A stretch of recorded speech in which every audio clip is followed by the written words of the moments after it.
but perhaps let's first receive apologies. Shanaz, if there are any apologies on your side? Once again, good morning, Chair. So the apologies that I received from higher education side is the apology from the Minister, who has another commitment at the same time. And then from our members, we've got one from Ms. Chantal King. I think she's got a problem with her flights today. So, but from the other committee side, on the platform, I've got 5 of the different committee secretaries that's here. So I'm not quite sure how we want to handle those introductions and apologies. I did ask them to forward me the apologies for the record purposes, like after this meeting. But in terms of the committee presence, maybe they should, or the chairpersons, if they're here, to do that introductions for themselves, Chair. I'm not sure. Okay, thank you, Shanaz.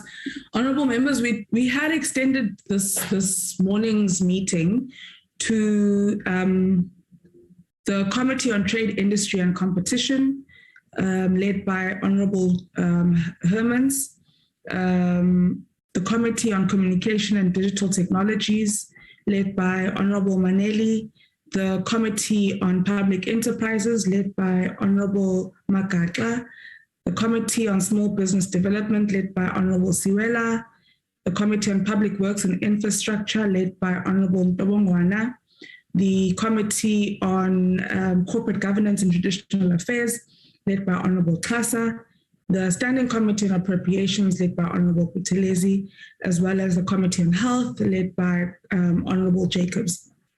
I would like to then have an indication, perhaps if those chairs are in the meeting, and the committees can then, like we did last week, members can indicate which members from which committees are present.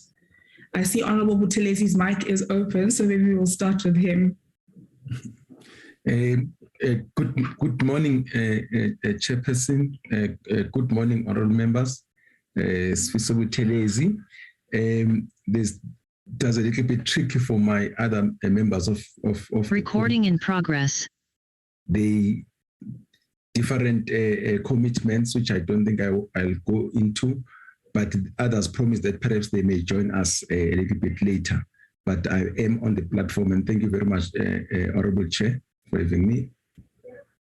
Thank you very much, Honourable Buthelezi. The next chairperson, Mr. Klasa, I see your hand is up. Yes, I am also present, and I think at the right time, maybe members who are participating will indicate. I think there was no indication that members will not attend. Thank you very much for the invitation. Thank you, Honourable Kasa. Honourable Jacobs. Thank you. Good morning, Chair, and good morning to everyone. We have a number of members present today. I'm just going to scroll as I mention them. Honourable Gela, Honourable Dr. Tembakwayo, Honourable Wilson, Honourable Kaba, Honourable Ismail, Honourable, a little moment, make sure I don't miss anybody. Ismail, Honourable,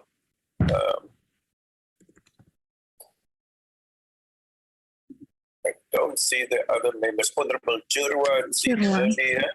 Yes, Honourable Chirwa, Honourable Harvard. And if I'm missing anybody else, they can just mention themselves. But those are the members I see on the platform from the... I'm also on the platform, Chair. Honourable Clark. Thank you very much. Thanks, Chair. Thank you very much, Honourable Jacobs. I'm not sure if Honourable Chira is yours or ours, but we could also count Honourable Chira as part of the members present from the Committee on Higher Education. Thank you very much, Honourable Jacobs, and to colleagues from Health. Can I see the next committee, please? Thank you, Chairperson. My name is Kaya Makatla. I am present and I see a number of members here, but I won't be in a position to do what Honorable Jacob's done. But I can account that there are some few that are present here. And I could not get any apologies from my side. Thank you. Thank you very much, Honorable Makata. Honorable Ntabangwana.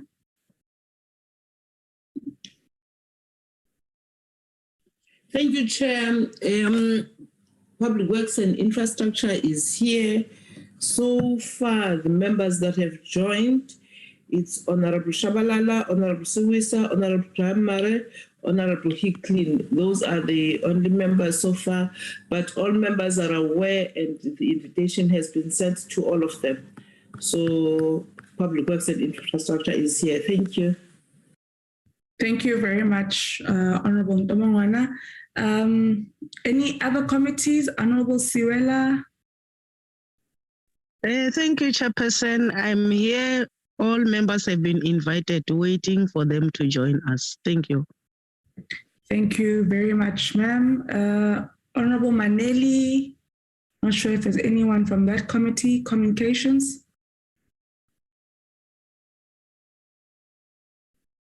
Okay, are there any other committees that we've left out? Yes, I think it's yours, Chair. Thank you very much, Honorable Litie. Thank you, Honorable members from the Committee on Higher Education, Science and Innovation. We have myself, Kadra, as well as Honorable Litie, who has just spoken, Honorable Mahlati, the whip to the committee. I believe we would also have Honorable Mananiso, Honorable Makesi. Sorry, I'm just trying to browse through. Honorable Boshoff and Honorable Chirwa. I'd like to believe those are the honorable members from the Committee on Higher Education, Science and Innovation that are present here this morning. Thank you very much, honorable members, for availing yourselves this morning. It really is, and I see Honorable Zondo has just logged on as well, or rather he's in the waiting room. Thank you very much for availing yourselves this morning. It really is an honor for us as a committee to have yourselves present here. We believe that in the work that we do as committees, often the view is that when departments or entities come and appear before us, we are asking them, what have you done? Why aren't you doing what you're doing? When are you going to do X, Y, and Z? But we also try to communicate as the Committee on Higher Education, Science and Innovation that we also want to be told as committees how perhaps we can assist departments and entities in strengthening the work that they are mandated to do. And so part of that has then, in the committees that we had, we then asked the DG Mjwaha, how could we accelerate the work that we need to do in terms of the Decadal plan, of course, in finalizing the Decadal plan on science, technology, and innovation as well. And a big part of it, of what the response from Dr. Mjwaha, the DG to science and innovation was that we need to integrate science and innovation into government as a whole, into society as a whole, and not have it located as a concept that is exclusively belonging to the Department of Science and Innovation, but something that is part and parcel of the planning of departments across government, not even only departments, but the various spheres of government as well, various public entities, in using science and innovation to really accelerate the development of our country. Part and parcel of that, of course, would speak to integrating science and innovation projects or initiatives. Another part of that would also speak to better budget coordination across government, specifically speaking to also earmarking funds for science and innovation. So we then said, okay, well, we would seemingly need motor forces across committees, so that committees are also able to charge on their departments to better integrate science and innovation in their departments, but also to be specific in terms of budget allocation for science and innovation projects. And so we thought that perhaps we could create a platform for the department to explain to various committees how essential and science and innovation, the integration of science and innovation is, and also bringing to life the Decadal plan. So that is essentially why we've invited honorable members this morning. I think DG Mdracha will probably do greater justice to presenting this case to yourselves. But we really look forward to the contributions that you will make, the insights you will bring from your various committees. Last week, we had a joint committee meeting with health, and we really learned a lot, not only on how so when we speak about health, focusing on the technologies that speak to protecting citizens in terms of their health or promoting good health, but also, colleagues were able to assist us in the more integral part of what constitutes a technology for health.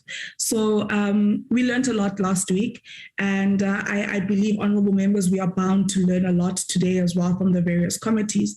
What we would like to see happen at a later stage is to also have the various departments of the committees that are present here to present to us, the work that they are currently doing around science and innovation.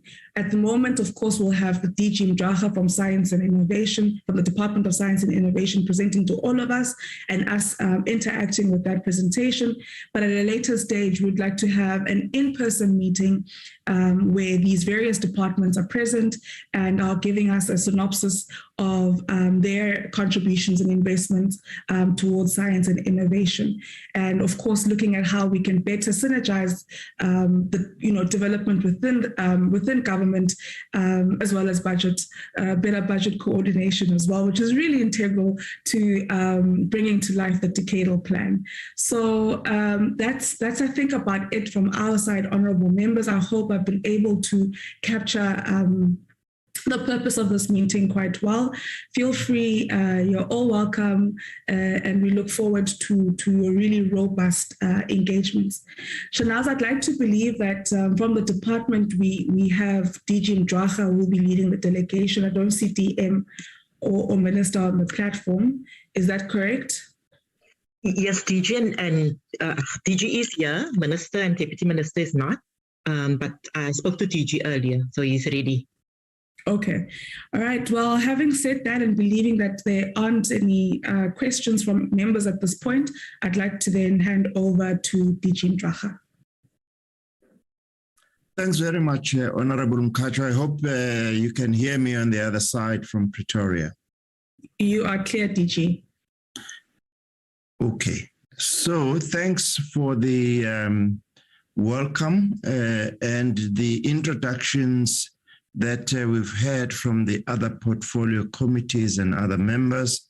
It's unlikely that we will remember all of them, Honorable Chair.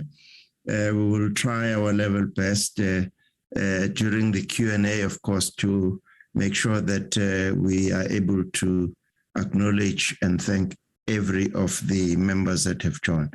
I hope you can see the slides. I'm not so sure. There's still, we can't see the individual slide, DG. We're seeing 9 slides on the screen at the moment.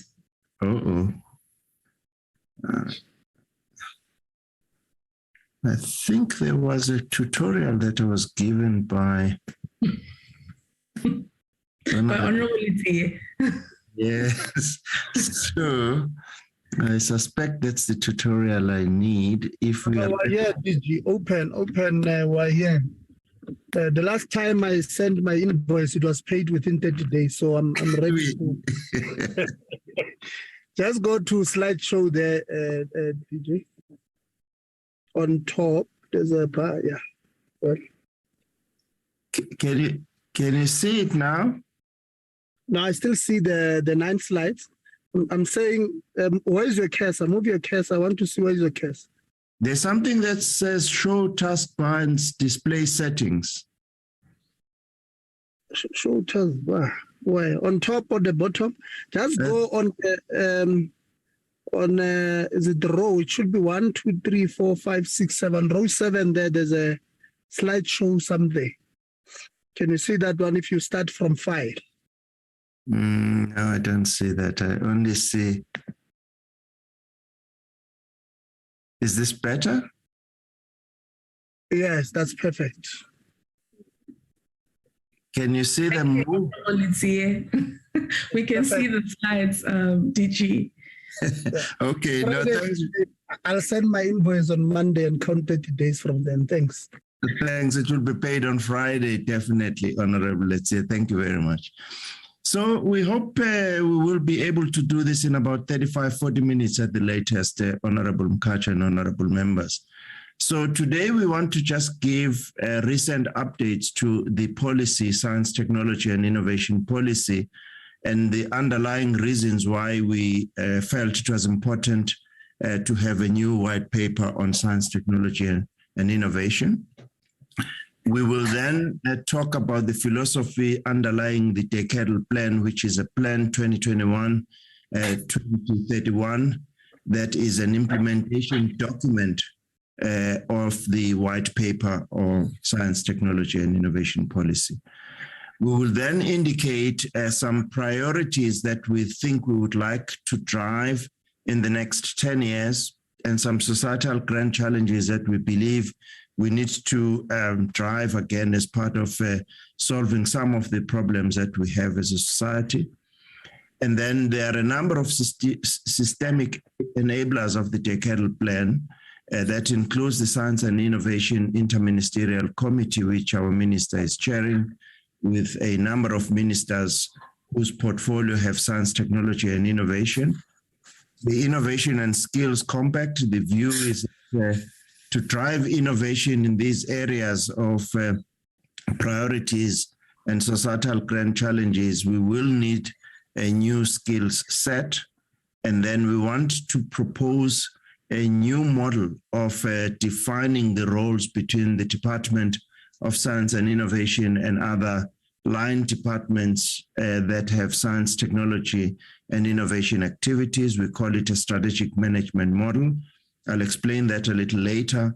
And then the process which we believe could help government to make sure that there is a coordination mechanism for the public budget for science, technology, and innovation. I will share with you how we have progressed together with National Treasury as well as DPME on how this could be done and could be an excellent instrument to drive science and technology and innovation across government.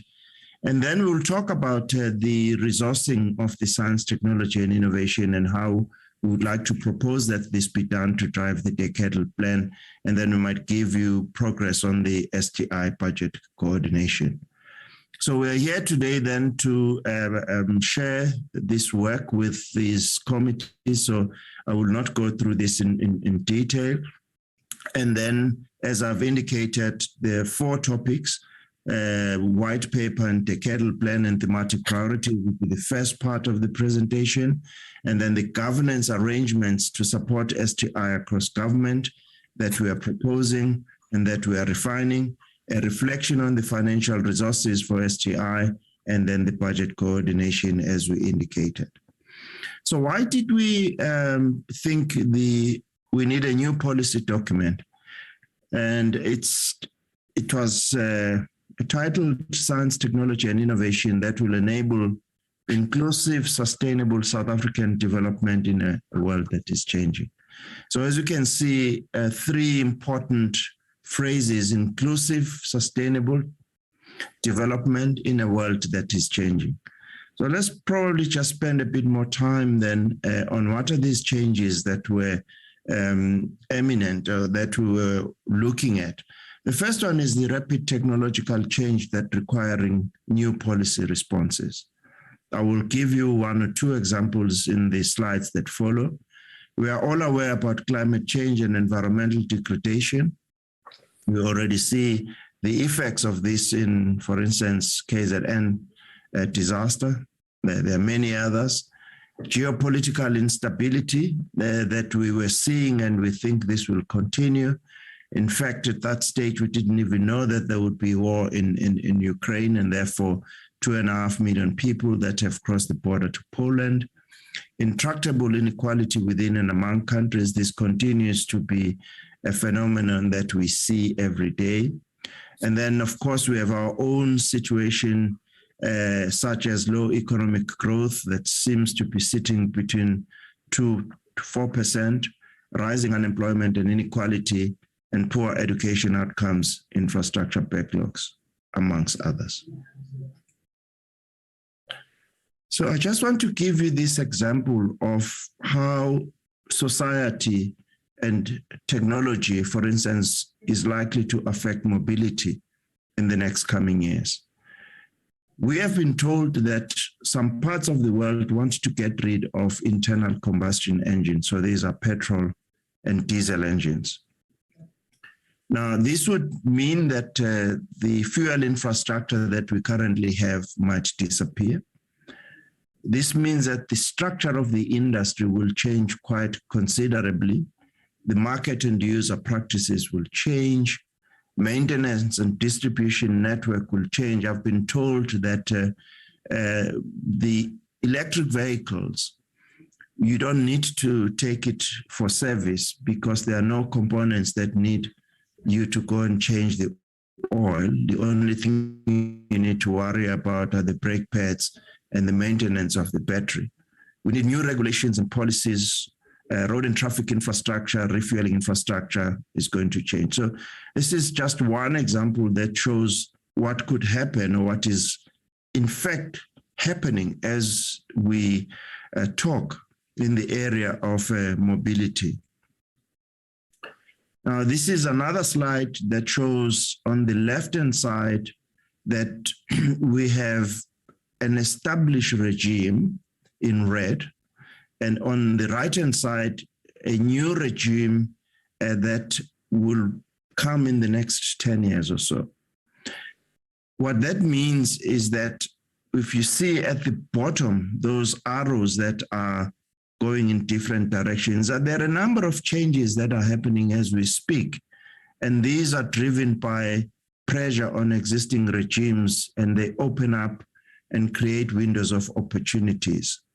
And therefore, our role as a Department of Science and Technology within government is to say, what are these new regimes that are in the middle that are likely to disrupt what's happening on the left-hand side to create this new world and this new socio-technical system in the next couple of years? As I've said, I've shown you in the mobility section. This is another slide that shows how, for an example, artificial intelligence is likely to impact a range of sectors, whether it's politics and government, whether it's smart homes, defense, real estate, agriculture, and so forth. So which means that in, for instance, the different committees that are here, we should already be worried about what would be the impact of artificial intelligence in our own sectors, and are we preparing our sector for the impact of artificial intelligence in our sector. So I hope I've given you sufficient reasons as to why then we embarked on the white paper, which was adopted by Cabinet in 2019. And what we are now doing is to develop a decadal plan, which is a medium-term document on what then we need to do, technology focus areas, how, who, resources, risks, and indicators. So what is the philosophy of this decadal plan that we've just completed? It recognizes that South Africa, with its national system of innovation, has pockets of excellence. And I'm sure I don't have to convince this committee about the work that we did during COVID through the network of genomic surveillance that, amongst other things, told the world about the discovery of Omicron. It's just one example of a pocket of excellence within the science system. There are many others, and you will see some of these as we unpack the presentation with one or two examples that will also demonstrate this. The 2019 white paper then signaled a need for us to shift focus from building the NSI to deriving maximum impact from the system of innovation to help South Africa's challenges.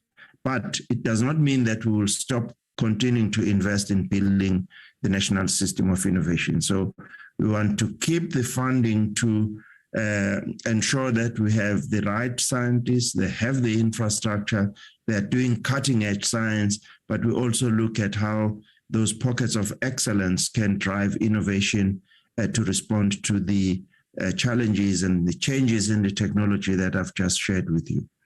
We would like to support institutions and develop research capacity and high-end skills. We will continue to do that. However, we also want to start to bring social scientists into the programs of the natural scientists in order to address the complex challenges facing South Africa. They will not be solved only by us as natural scientists. We also need to bring in social scientists into the discussion. There are some deliberate transitions that we therefore anticipate in health, education, and energy.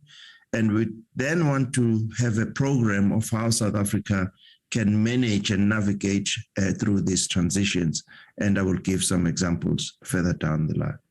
So what are the thematic priorities and societal grand challenges that we have identified? Climate change and the circular economy, we think we can begin to use these areas to solve the problem that we have as society.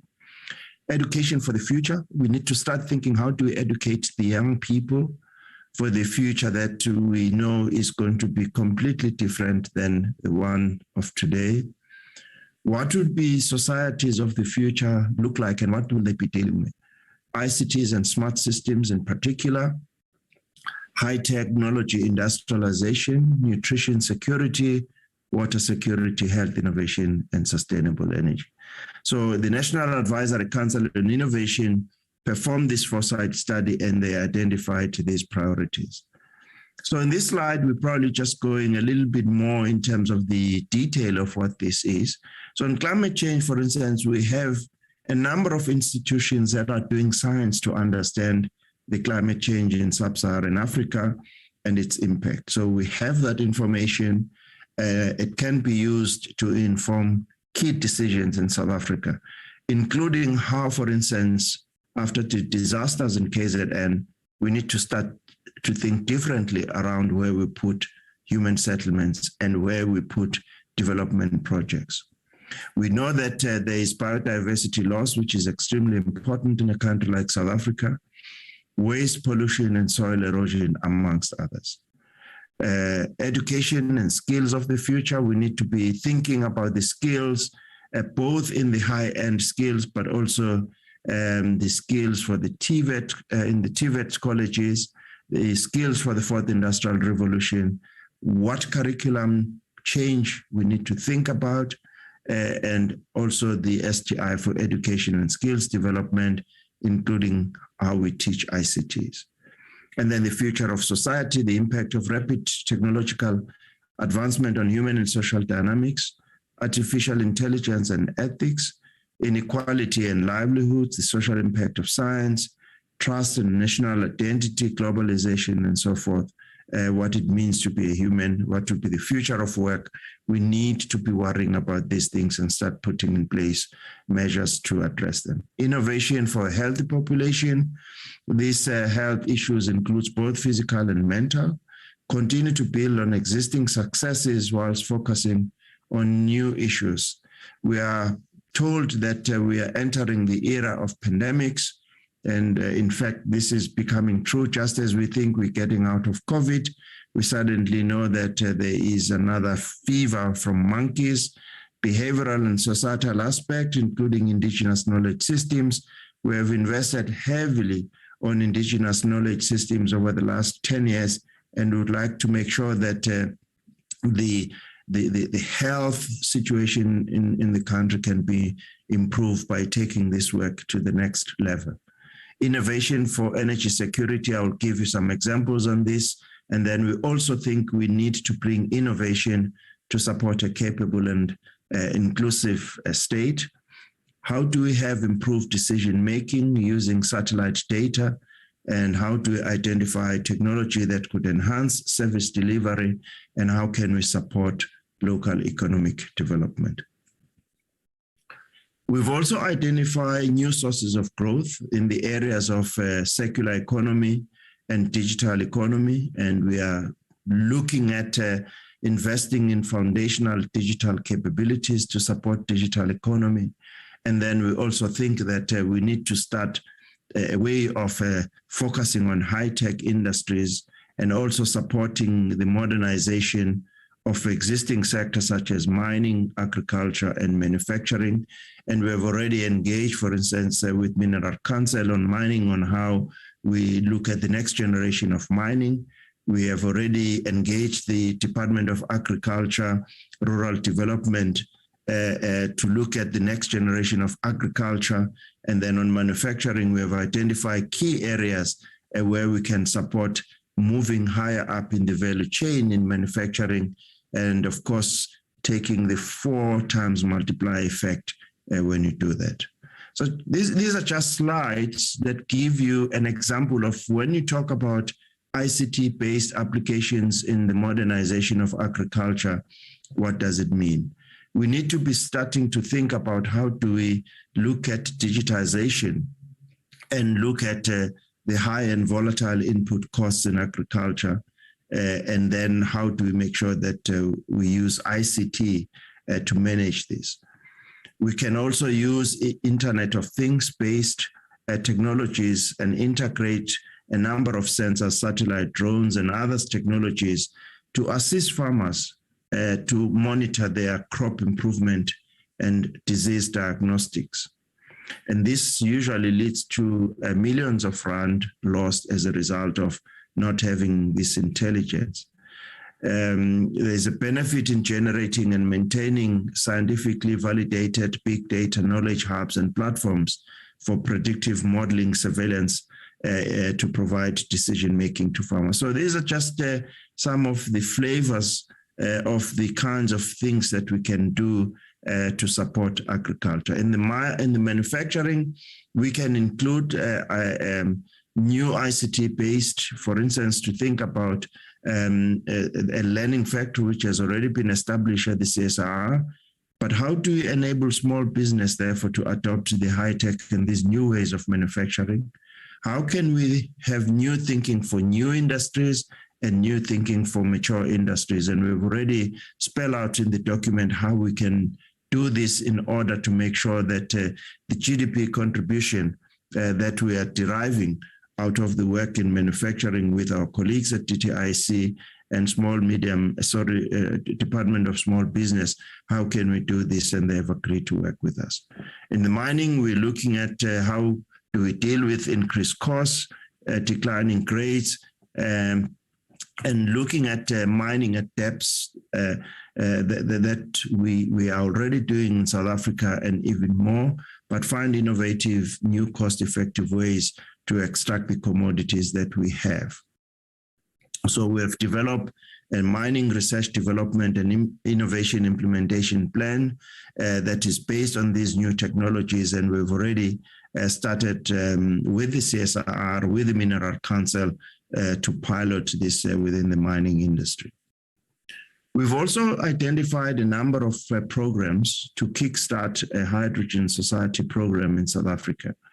Today, I just want to share the first two, the Hydrogen Valley or Platinum Valley Initiative, and how we're taking coal CO2, carbon dioxide, from the coal-fired power stations and see whether we can produce new materials. So I'll just quickly share with you what those are.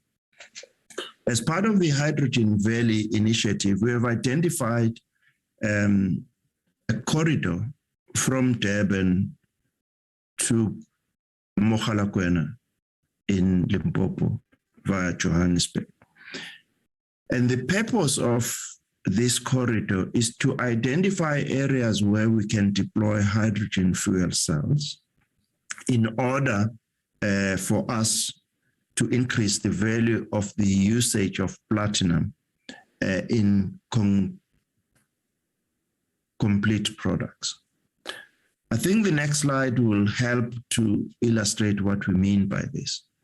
In Mogalakwena in Limpopo, we would like, and this was done and demonstrated by Anglo-American, where we can have the mining trucks moved from diesel engine into hydrogen fuel cell engine. And of course, we can also have a range of heavy duty and materials handling in the area, replacing that diesel engine into hydrogen fuel cells. In Johannesburg, we have identified a range of sectors such as iron and steel, public buildings and buses, and future private building demands, and identify how we can use hydrogen both for power, but also for storage, but also to support those industry as part of creating the demand that you can see on the left-hand side for hydrogen. In Durban, we're looking at heavy-duty trucks along the N3, material handling in the port, and we've already started this conversation with Transnet, and also at the airport, we've already started this conversation with AXA as part of how we can support the buildings that we have with hydrogen to minimize, of course, the greenhouse gas emissions. So this Valiant, this platinum hydrogen is a program that we hope in the next 10 years will create a new industry in South Africa. This slide just gives you a sense of a roadmap of what we anticipate to do between 21 and 24, where we want to have a small-scale electrolysis production. This is where you produce hydrogen from a variety of sources, and then also to have a 1 megawatt gigahydrogen production that is piloted. And this is scaled up in 2025 with a range of other capacities of electrolysis deployed in the Northern Cape, electrolyzer capacity developed in the Hydrogen Valley, because we will need these electrolyzers producing hydrogen. And then we also have estimated the kilotons of hydrogen that we'll have to produce annually. And then you can see between 2030 and 2040, again, the range of activities that we will be deploying. And this would be in the middle part of the graph, show how many buses and trucks we hope to convert, the forklifts, refueling stations, and then some industry demonstration in partnership with a number of private sector partners. And then same with 2025, 2030, and then the same 2030, 2040. We've also started to say what would be the training and the reskilling of new jobs as part of this program. And we anticipate about 20,000 jobs that would be created annually by 2030, and at least 30,000 jobs created annually by 2040. But those jobs have got to be based on new skills that are associated with this program. The second example is on this slide, where we identify a range of challenges in chemical industry and coal-fired power stations. We have challenges, and we have made commitments in Paris to reduce greenhouse gases. And you can see the commitments that we have made. You can see the pollutants that we are having in the atmosphere as a result of these industries, and the environmental crises that are as a result of polluting the environment. So what we are proposing is to take flue gas, the gas that is coming out of these power stations, get hydrogen, as you can see on the slide on the left-hand side, hydrogen and green ammonia, and then take the carbon dioxide from coal, and then we can reduce particulate matter and produce fertilizer and sulfuric acid.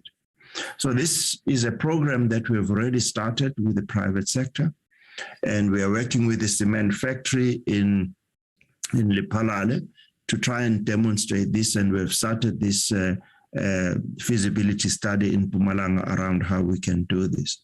So what this means is that you clean the environment, as you take the carbon and you capture and utilize it, you create new products, and hopefully you retain jobs in the meantime. So what are the enablers for the implementation of the Decadal plan? We have already indicated that there's a Science and Innovation Interministerial Committee, which is chaired by Minister Nzimande, and this includes a number of government departments. And the purpose of this is to have an innovation and skills compact and ensure that we have innovation enabling programs that will have to be funded and implemented collectively across government. That's essentially what this is about. So the first meeting was held in May or in April. We were directed to do certain things before the next meeting, which we hope we'll have in August, giving feedback to the IMC. Amongst the things that we'll be sharing with them is this budget coordination program and how we are progressing with Treasury to make sure that this is in place and it's part of the medium-term process for allocation budget this year. Once that is done and the IMC has agreed on that, we hope to convene a Science and Innovation Presidential Plenary, which will involve government, business, academia, and society, to also solicit private sector investment and also soliciting their view about how we can modernize the economy. These slides try to give a sense of what the Presidential Science and Innovation Plenary will be doing, recommending a high-level whole of society STI agenda, reflect on progress with large and high-profile STI programs and recommended actions. For an example, if there's a presentation on this hydrogen society roadmap, if there's a presentation on how we can have a vaccine program, localization program, I will share with you that later on, and the joint commitment on funding, if it's done on the first one, and then on the second one, we will have follow-up. And then I've already indicated what the IMC is doing, and this Department of Science and Innovation, we will be providing support to these structures. So we will take guidance from the resolutions of the Science and Innovation Interministerial. As I've indicated, the first meeting directed us to do some work. We have already identified some existing structures that we will be working with.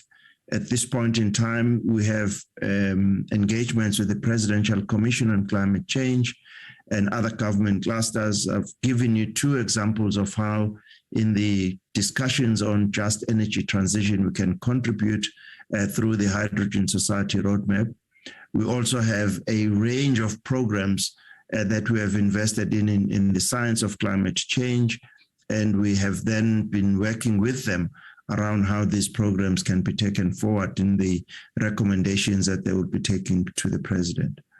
And then we are also working with STI intensive line departments to develop sector strategies and roadmaps as part of the implementation of the Decadal plan.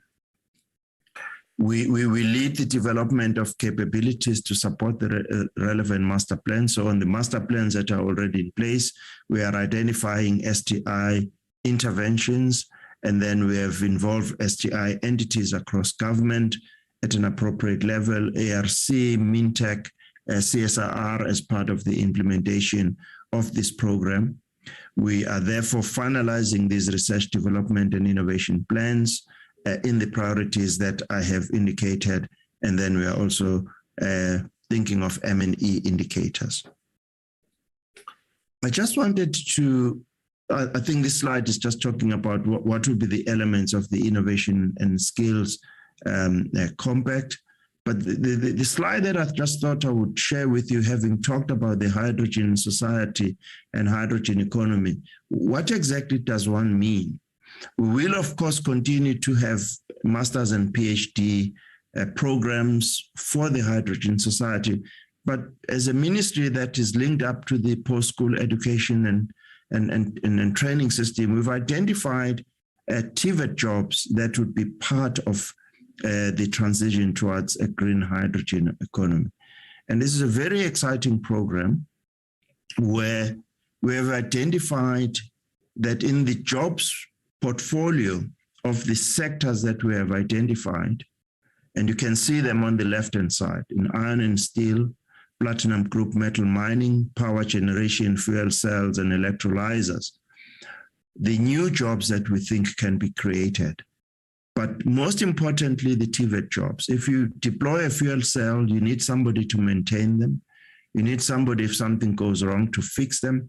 So we've done this modeling work, and again, you can see in the flow chart the different sub-sectors of these main sectors that we show on the left-hand side. So the key takeaway, as you can see at the bottom, is that the scenario produces a net benefit to the economy via an increased employment of 60,000 TVET jobs.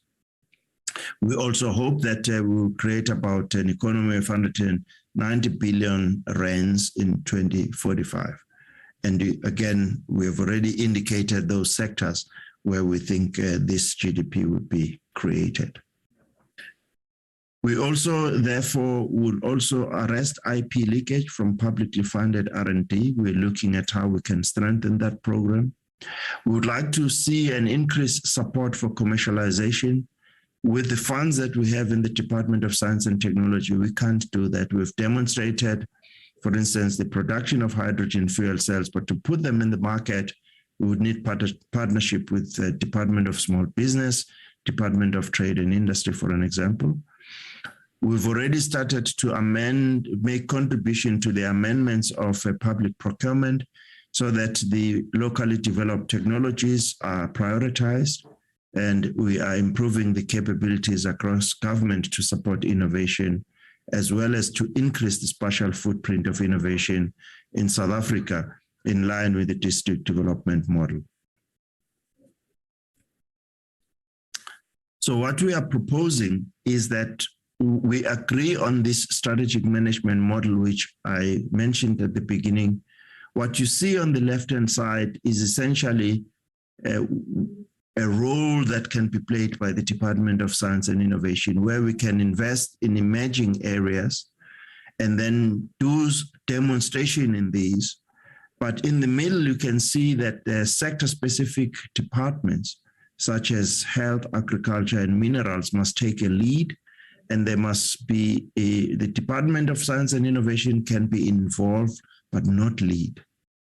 And the same in matured areas. The lead departments need to be the ones taking the leadership, and we will then support. What that means at the bottom is that the green line shows the funding of the Department of Science and Innovation, that we will have a big budget for the emerging areas, some budget for sector-specific activities, but the dotted line shows that we think this will only work if the line departments also earmark money for those areas of innovation associated with their sectors, and also the money that is needed to modernize ways of providing science technology-based standards, such as big data in weather services, the way that you can begin to do forensics in a way that takes into account new and emerging technology. So this is a very important principle that we are proposing. It's been in principle agreed by the IMC. And then, of course, it means then that the different departments need to earmark a certain percentage of their budget to drive innovation in their sectors. We've done some modeling in terms of ensuring that there is resource mobilization. We've already agreed as government that we would like to have 1.1% of gross expenditure on R&D as a percentage of GDP by 2024 and 1.5% by 2030. And we show the amount of money that translates to 1.1% of gross expenditure on R&D. We would need 61.5 billion. This is both the private sector and the public sector, and 97 billion to meet 1.5% in 2030. The last bullet says that the current gross expenditure on R&D as a percentage of GDP at the moment is less than 1%. So this is exactly the same information that is being provided. It shows that we need 62 billion for 1.1% and 97 billion for 1.5%. This is a slide that shows where we are at the moment, and you can see in 2019-2020 survey that we did, we're sitting at just over 0.6% of gross expenditure on R&D, and you can therefore see that even reaching 1.1% means we have to double the investment that we are already putting on research and development. So we've started then the process of engaging with our colleagues from the Department of Treasury and DPME, but this is just what the problem statement is. There's inadequate support for R&D activities, and funding allocated for STI immediately gets moved to other priorities when there are funding shortfalls. Not all S&T intensive national departments allocate staff to plan and manage their S&TI work. Departments reallocate STI budgets to other priorities later in the year, and public research organizations are increasingly under financial pressure to do consulting rather than investing sufficiently in basic research infrastructure and human resources, because they need money, because the money that is earmarked for them gets taken away. So on the Cabinet meeting of the 15th of February 2017, Cabinet approved the introduction of a process for the coordination of government's budget. And the STI budget coordination process is a mechanism to improve allocation of funds for STI, and the funds cut across all spheres of government we would like to suggest, with the objective of assisting departments to implement their STI programs and to improve the productivity and competitiveness of key sectors of the economy.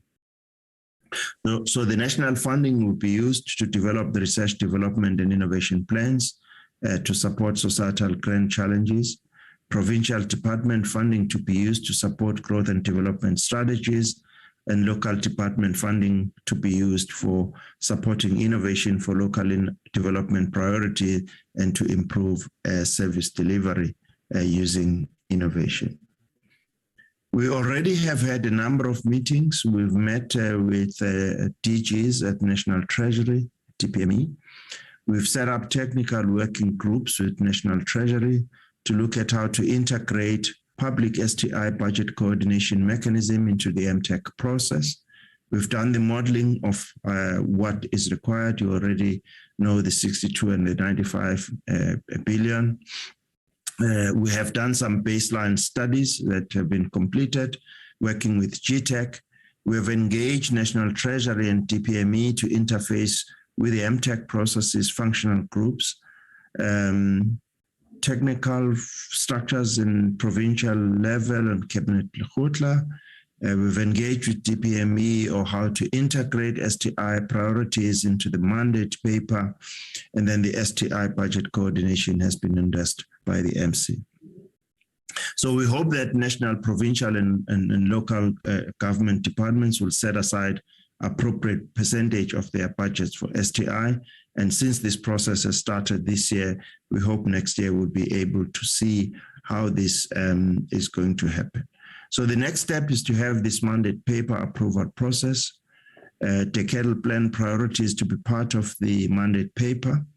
And we also hope to have the Decadal plan STI priorities to be included in the MTech process, and then the ongoing advocacy and awareness process, and STI priorities to be adjusted annually, we hope, and how we will have agree on a percentage of STI in the mandate paper to achieve the percentage that we would like. So that concludes the presentation, Chair, but I thought I would just quickly show the footprint of the work of the department. I don't anticipate that you'll be able to see the text, which is quite small, but if you look carefully, you will see some small red dots that indicate that even though we don't have a provincial competence as a Department of Science and Innovation, we have projects almost all over the provinces of South Africa. So we thought we'd just show you this. And then again, this shows the white dots and the work that we are doing to support the district development model and the number of projects in the different provinces, perhaps with the bar graph on the left-hand side. The fact that there are more in KZN has got nothing to do with where I come from and the minister. It's just the evolution of these.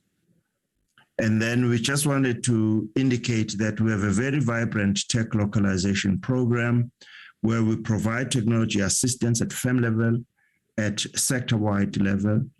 We provide profiling and benchmarking for the companies that are part of this program, and this is hosted at the CSR, technology stations, and then we intend resources to support localization program.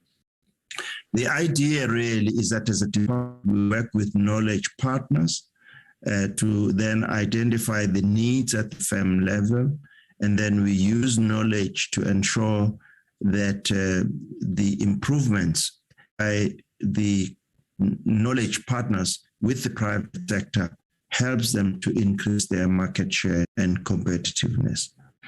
So we do this at component level, sub-assembly level, subsystems, systems level, and then we work with original manufacturer to that this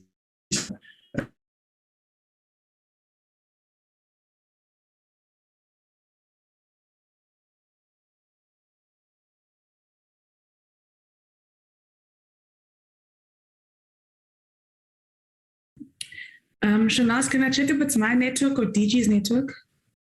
No, I think it's with DG because I also can't hear him now. Okay.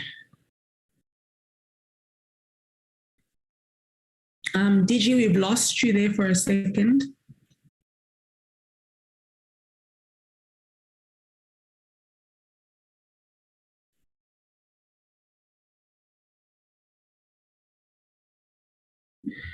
All right. Could colleagues from the department, any of the DDGs, indicate perhaps if we're able to locate DG because he was in his concluding remarks?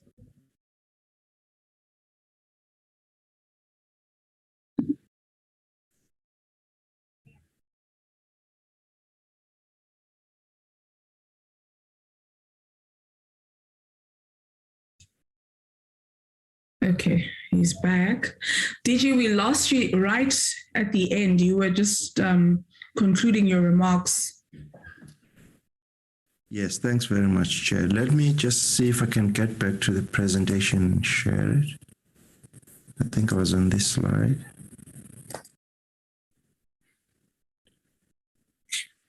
Can you see it?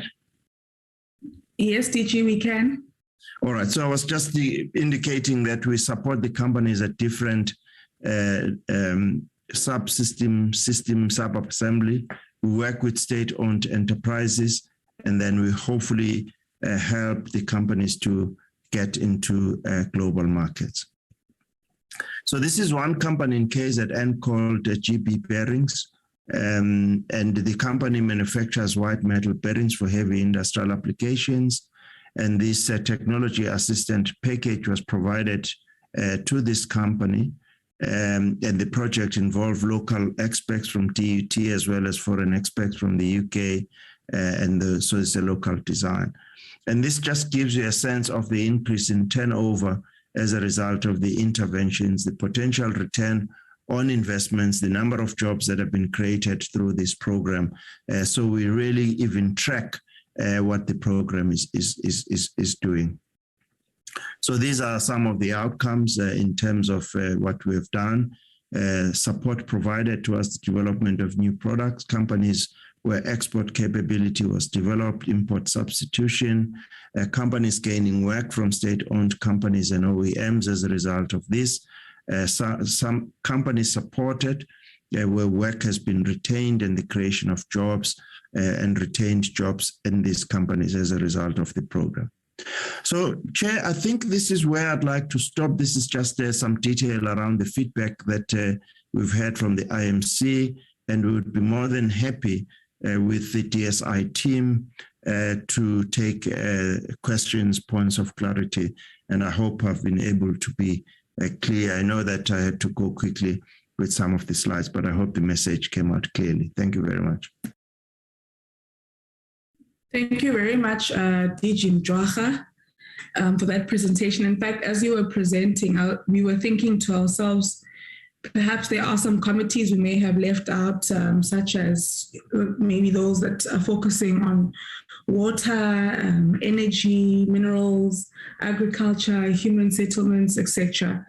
But I think, as we had indicated earlier on, this is the first of perhaps maybe 2 meetings that we could have, or 3 that we could have around this matter. Thank you very much, DG, for that presentation. At this point, honorable members, I'd like to take hands of members who would like to engage, questions, recommendations, comments. I see the hand of Honorable Makesi, Honorable Tembegwayo, Groenewald, Ishmael, Mananiso, Jacobs, Graham Murray, Chirwa, Matumba, Hicklin, Siwela, Boshoff, Butelezi, and Kasa. Litzie, Ngamashe. Okay, we'll leave it at that for now. Sorry, Chair, for interjecting. I think you missed my name somewhere. Jacobs. We've captured you, Honorable Jacobs.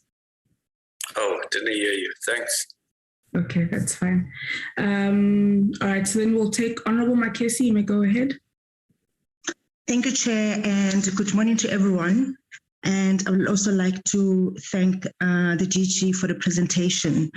I just want to find out, I know that you just mentioned that, agriculture has been left out, but given the fact that the Department of Science and Innovation, they came up with genomic surveillance, as the DG said, and that was crucial because at that particular moment, the research of COVID-19 was taking place, and basically it took preference over, what I would assume that they were doing at that particular moment.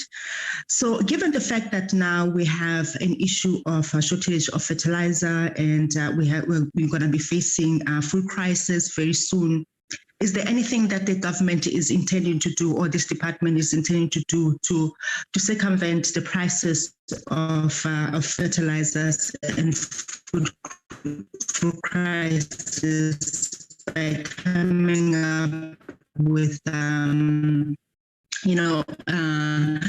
know you're talking about innovation in terms of producing fertilizers, but I don't think at the moment, obviously the formula or the method, the recipe to be able to produce fertilizers, it is out. Will you be speeding up that so that we can be able to once again be the producers of fertilizers as we used to be? Because from my understanding, I think South Africa used to basically produce 80% of the fertilizer that they were producing, they were keeping the country, and they were doing 20%. But now we are importing 80% of fertilizer. So I just want to find out if there is any intervention that's going to be coming out of this department to ensure that we do produce fertilizer.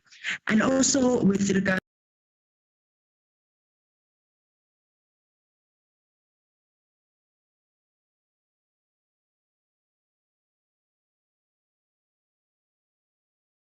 Honorable Makesi, we've lost you. So perhaps I'll go on to Honorable Tembegwayo, and then we'll go back to Honorable Makesi at a later stage. Thank you, Chairperson. I just want, firstly, I just want some clarity to say why are we invited, and what is our exclusive, the role that we are supposed to play here. because you have invited all of us to this, and it's all about the white paper that is being read to us. But be it the case, I just want to ask the presenter specifically on the STI programs highlighted in the Decadal plan, as he was discussing that, with specific reference to large STI programs, innovation for a healthy population, where there's a mention of pandemics and indigenous knowledge systems to improve the health situation. And the presenter mentioned taking the process to the next level. My question is, which is the present level, and what was your contribution with regards to COVID-19 situation, and what is the next level that he was talking to us about? I didn't get such a clarity on this information pertaining to the COVID-19 situation. Thank you. Thank you very much, Honorable Tembegwayo. Honorable members, Honorable Chirwa has kindly requested if she may come in. She urgently needs to take her son to the doctor. And I think that that is a fair request from Honorable Chirwa. So if it's okay with you, Honorable Groenewald, I will at this point allow for Honorable Chirwa to ask her question. Honorable Chirwa, you may go ahead. All right, thank you so much, Chair, and sorry to the speakers that were supposed to go before me. Good morning to everyone, and thank you so much for the presentation as well. I think for me in particular, I haven't fully grasped what exactly is the process of going on about this, but I'll give myself time and just go through the presentations again. But I think the questions that I want to ask for now is when do these pilots that you speak about in the mining sector, when do the pilots begin? I think it's important for us to not only have access to how they go about, but also be able to monitor them and what is being achieved, or what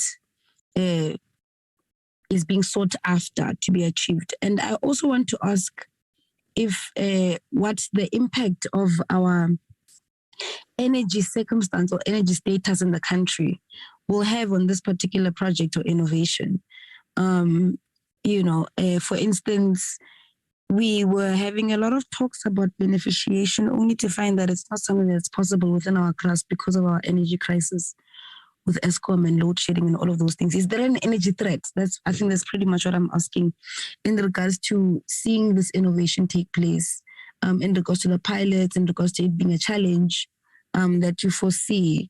And lastly, I would like to find out about the environmental impact. I'm asking this because as you're doing the presentation, it sounds as if there's a benefit, there's an environmental benefit. But as you continue, then I'm having a few questions about that as well.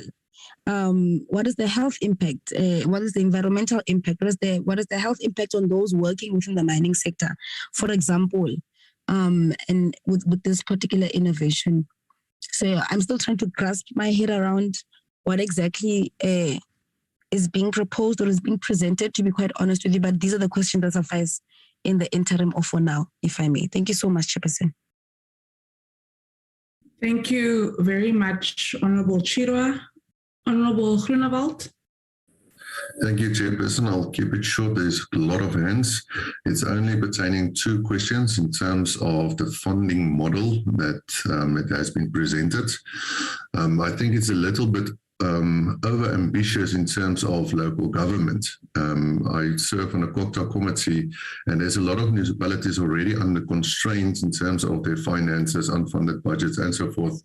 How is the department going to look in terms of their funding model and in terms of local government, how it will be relevant for them to contribute money as well?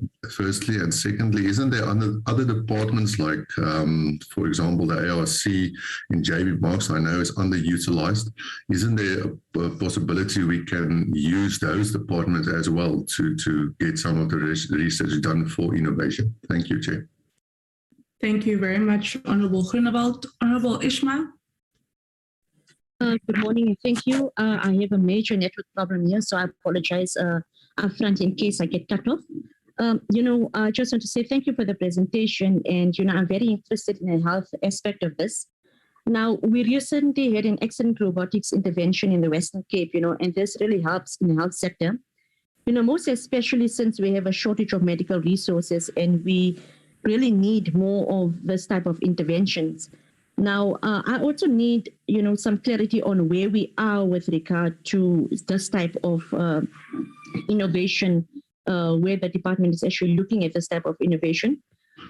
We also need some intervention with regard to training of more medical professionals, as we see lots of our medical students are actually having to go to other countries to study medicine. We're importing critical skills from other countries, and we should have some strategy in place with the Department of Innovation and Education and the health sector to be able to actually enhance medical training according to the needs of this country. But however, going on into the aspect of the presentation, I just have a few questions. One is I want to ask about the sustainability of these plans, due to the issues that we have in this country, most especially with regard to load shedding and how this crisis will actually impact the innovation capability of the state. And the Innovation Compact, I just want to ask two questions. Has the framework for the Innovation Compact been finalized? And what are the specific commitments and actions attached to the Innovation Compact thus far? And reality is that what progress has been made with restructuring the Department of Science and Innovation and its programs to realize the needs of the STI Decadal Plan? Thank you so much.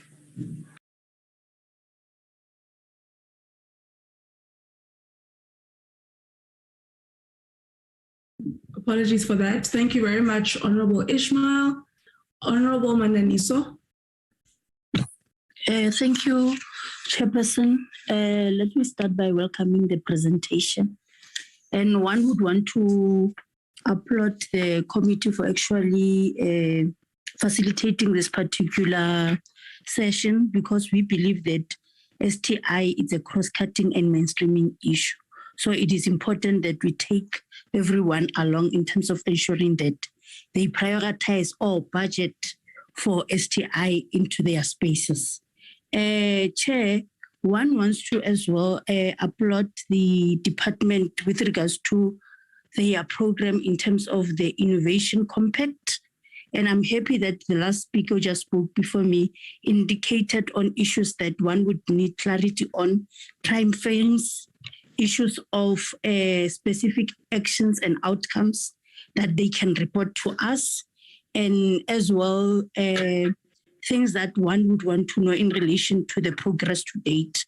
And Chairperson, I like to as well want to thank them for actually thinking of issues of engendering the innovation, because at times we believe that gender transformation in general is for specific department, but we can see here at least the department is ahead in terms of ensuring that they include everything on their plans.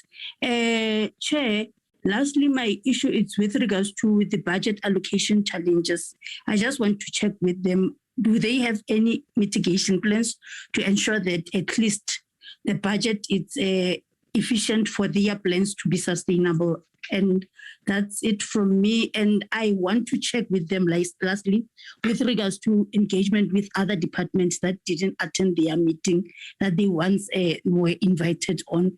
Do they have plans in terms of making follow-ups that they bring them along so that next time when we get presentation, we are able to check other departments that we feel that they are so important to ensure that they budget for science innovation into their spaces. Thank you. Thank you very much, Honorable Mananiso. Honorable Jacobs. Thank you, Chairperson. Thank you once again for setting up this meeting and having some many of the portfolio committees present here. Of course, science and innovation cuts across so many of the sectors, in fact, all sectors of life. And therefore, it makes absolute sense that you would have invited these portfolio committees, and we would hope in the future also the other portfolio committees, but also for the opportunity that it is giving us, who have never had an engagement with science and innovation, to be able to get an understanding of where things are going. We do understand that, for example, the 4IR is on the doorstep, that the world is changing very rapidly. Indeed, it has done so over the past 10 years, and there would be a rapid escalation of change for people in general, whether we're now talking about health outcomes, or we're talking about education outcomes, or even just job opportunities, employment, etc. And all of this is being impacted upon by the changes which are happening, and our people, of course, will not be able to stay on par with these changes unless we have these kind of interactions and discussions where information is shared. Also, thank you very much to the DG for the presentation. It's very informative for us who have not engaged with it before. It is wonderful to see the work that is going into the planning of the next 10 years of South Africa and the lives of South Africans. And also to know the key interventions, for example, in the Innovation Compact, which are being raised, which are good initiatives in getting these policies aligned to common innovations in the world and in South Africa indeed. And then also on the Decadal plan and the white paper, which is very commendable, and especially the intention of increasing expenditure on research and development in terms of the percentage that is of GDP that is spent by departments. And we note this 1.1% of GDP for 2024 by 2024, and 1.5% of GDP in the next decade. So from ourselves as the portfolio committee, myself personally, I'd love to learn more, hear more, participate more, and wish the department well with the plans which they have presented to us today. Thank you, Chair. Thank you, Honourable Jacobs. Honourable Graham Murray. Can you hear me, Chair? Yes, ma'am, we can. Okay, thank you. Sorry, please apologize. Please accept my apology. I'm sitting at the airport, so I apologize if there's a lot of background noise.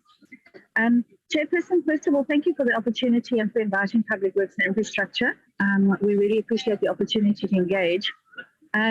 I want to start off first though speaking as somebody from our constituency that's based in the Eastern Cape that's predominantly rural. The presentation spoke about future-proofing education and skills as part of the policy development. And what I wanted to say is when you have rural schools, a lot of the schools have things like biblical studies and maths lit, and they're not offering science and innovation focused subjects. So what I wanted to ask is whether or not they would look at possibly doing a streaming mechanism. In the past, years ago, and I feel like when Noah fell off the ark when I was at school, they did assessments on kids, they did IQ tests, and they established that a lot of children were underperforming who were super intelligent because they were bored in class, because they weren't getting the correct sort of education to feed their intelligence. So they were losing those kids in the process. What we could possibly look at is doing a similar thing, going in and assessing kids for maths and science acumen, and then looking at streaming. So setting up a school in a district that focuses on maths and science, or alternatively using TVET colleges to allow kids to go for extra classes, so that we're not losing those kids in the system by under-educating them. Also, we've got TVET colleges. We've got a fantastic TVET college in Profernet where I live. These kids are doing security and HR we don't even have big corporates in our area. So they're learning skills that they're not going to be able to apply. So we need to look at the kind of skills that are being offered at TVET colleges so that we can start growing kids into this future-based environment with fourth industrial revolution. I also noticed on that last slide with the map that there were 2 little white dots in my district, in the Sorabotna district. There is very little that's being done in the inside of the Eastern Cape. So we're seeing very, very little science and technology innovation happening in that area. And yet we've got industry there that could possibly link in with the department. Montego Foods, the biggest dog food supplier in the country, is based in Carpenet. We could be partnering with companies like that to do science and innovation.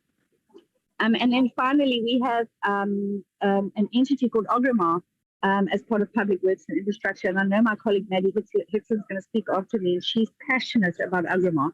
But just one of our biggest issues with Agrimar is they have this amazing, innovative drive where they're developing new building methods and alternative construction methodologies.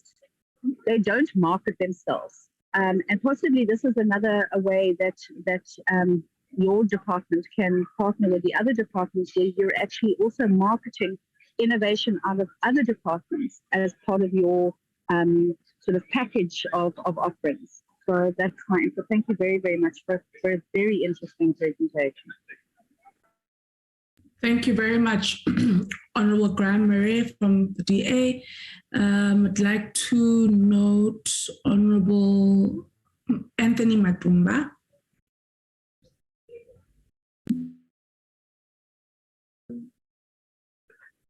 Yeah, thank you, Chair. Firstly, I would like to agree that we need this department must work with Treasury to develop legislation on technology, because you have companies that are making money online here in South Africa but not paying tax. So we need to have such laws to govern these companies. But let's go to technology first. I think looking at the presentation, I think we are ahead of ourselves, because we are speaking of things that are ahead, but we don't have basic technological infrastructure. For example, you have places in South Africa where there's no network at all.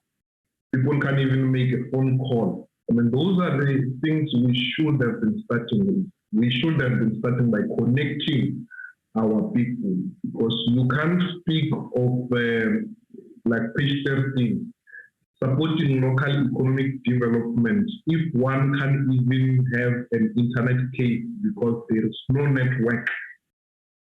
So those are the basics we should have been talking about, because currently what we're doing, we're relegating IT development to international companies. We should have been learning from China that if ever we are to be sanctioned tomorrow, can we operate without Google technology? Can we operate without Microsoft technology? Can we operate without Apple technology? Because you go to these municipalities, you find that all of them, they are, or departments, in fact, majority of them, for their cloud services, they are relying on international companies. So it can't be that we are a government that rely on outside companies for our data, for cloud services. We are having a meeting here on Zoom. If you are to look who owns Zoom, you'll find that someone out there is looking into our meeting because they own the company. So these are the simple things that we should have been having by now. This is the technology we should have been talking about. Now, secondly, we can talk of investing, but if we don't have what we call massive protected industrial development, nothing is going to work. Those 20,000 jobs we are saying we're going to create, we are going to lose them 3 days after if China is to enter into the same business or if America is to enter into the same business. Let me give an example. We opened Mara smartphone manufacturer there in Durban.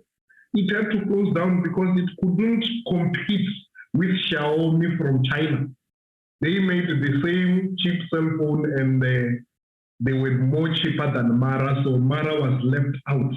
We as the country couldn't protect our own job from Xiaomi. So if part of the priority, we must say this, we must prioritize on that to say we are going to protect our IT industry, because we can have all ideas, we can, but we can't compete with international companies.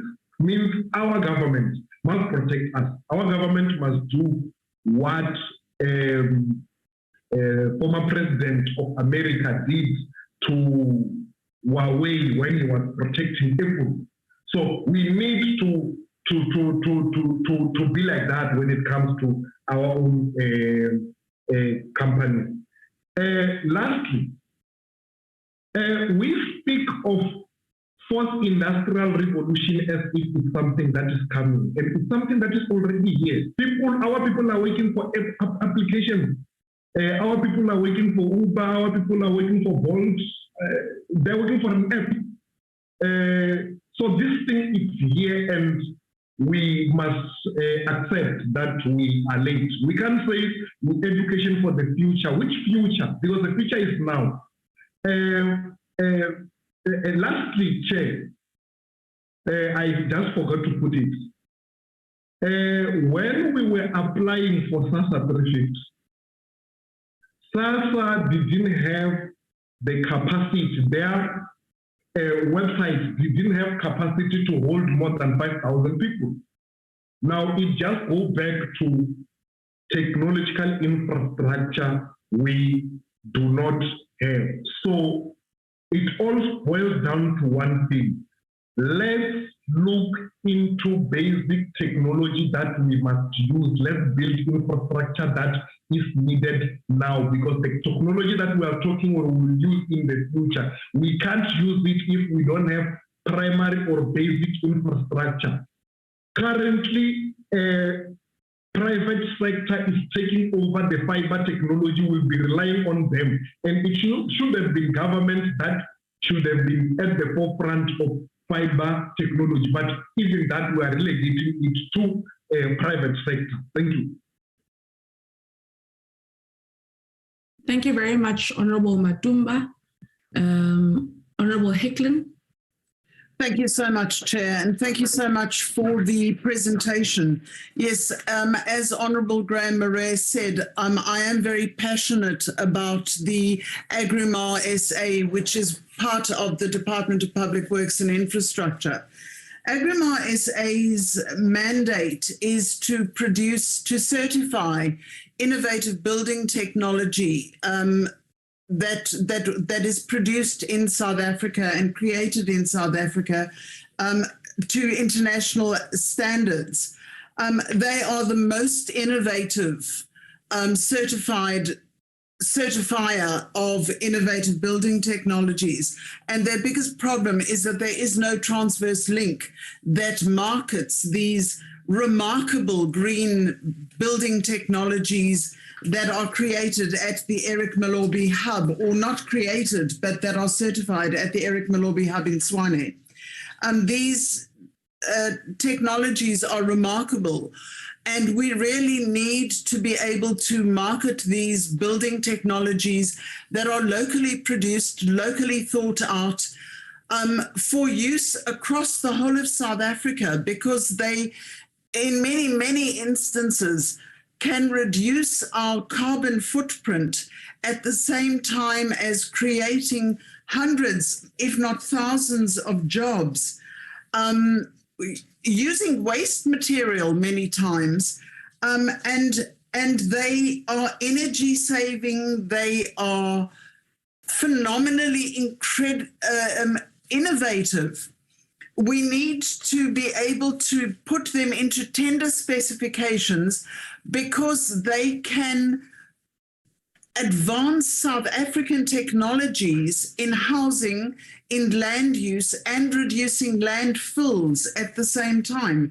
And these are really innovative solutions to our housing needs, human settlement needs, and waste disposal needs in this country. And we really need Agrimar SA to be brought into the 21st century because their products are incredible, and yet they are the best kept secret in South Africa because their marketing is just not up to scratch, and they are not known by our very own government and by our own very departments that are in the construction industry.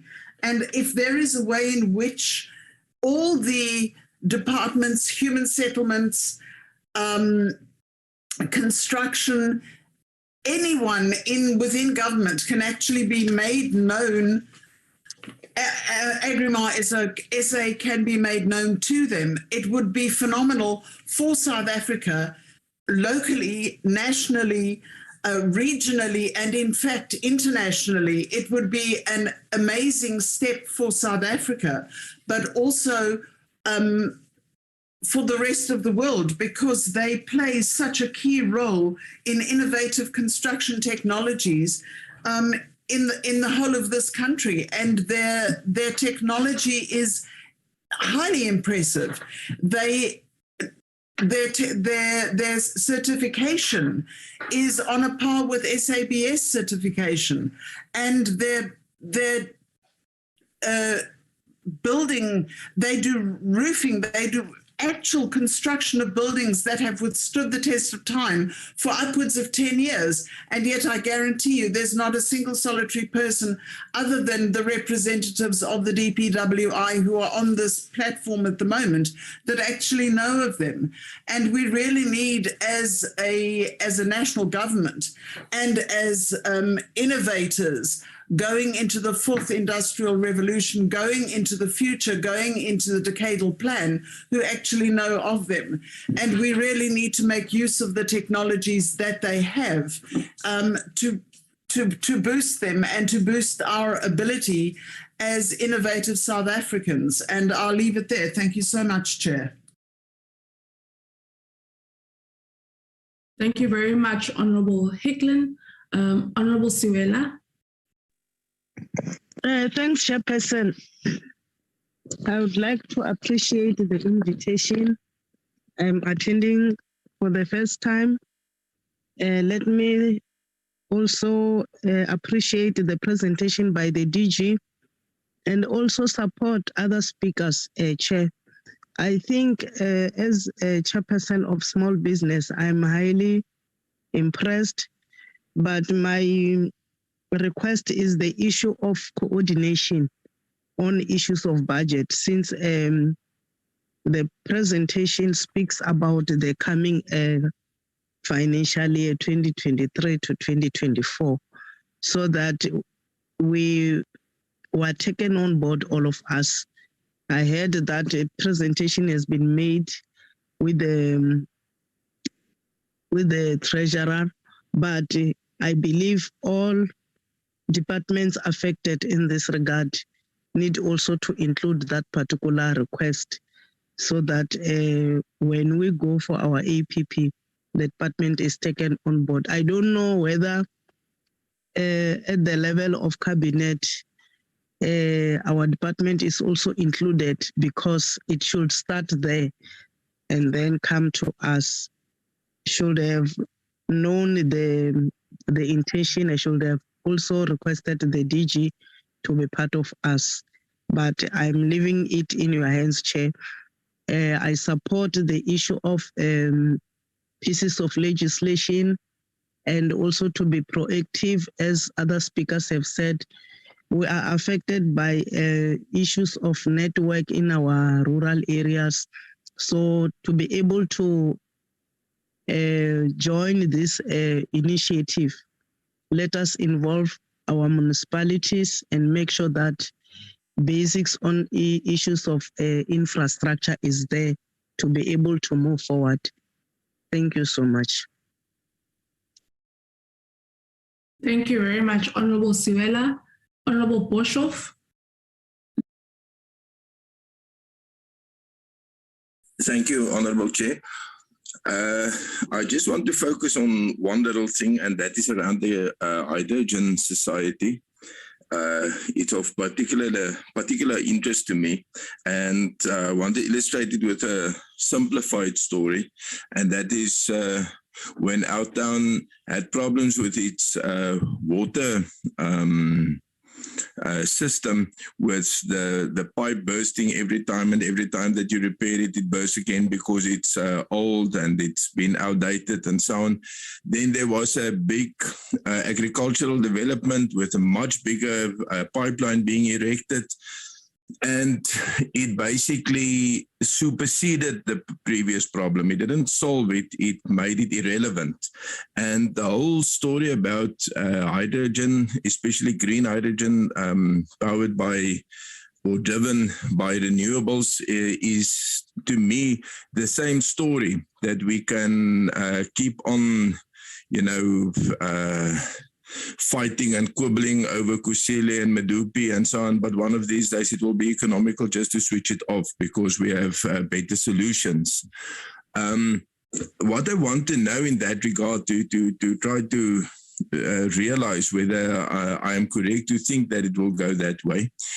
In the slide on the Hydrogen Society roadmap, the DG, if I remember correctly, said in 2025 some 100 buses and 20 forklifts, and I can't remember how many heavy trucks will be powered by hydrogen. And it is especially Anglo who is a partner in this, in their platinum mines. And I want to know whether to do that will be part of their contribution. In other words, it's not cheaper, but they invest in the whole technology and the development of it. Or are they on their way doing it because it makes direct financial sense? Thank you, Chair. Thank you very much, Honorable Boshoff. Honorable Buthelezi.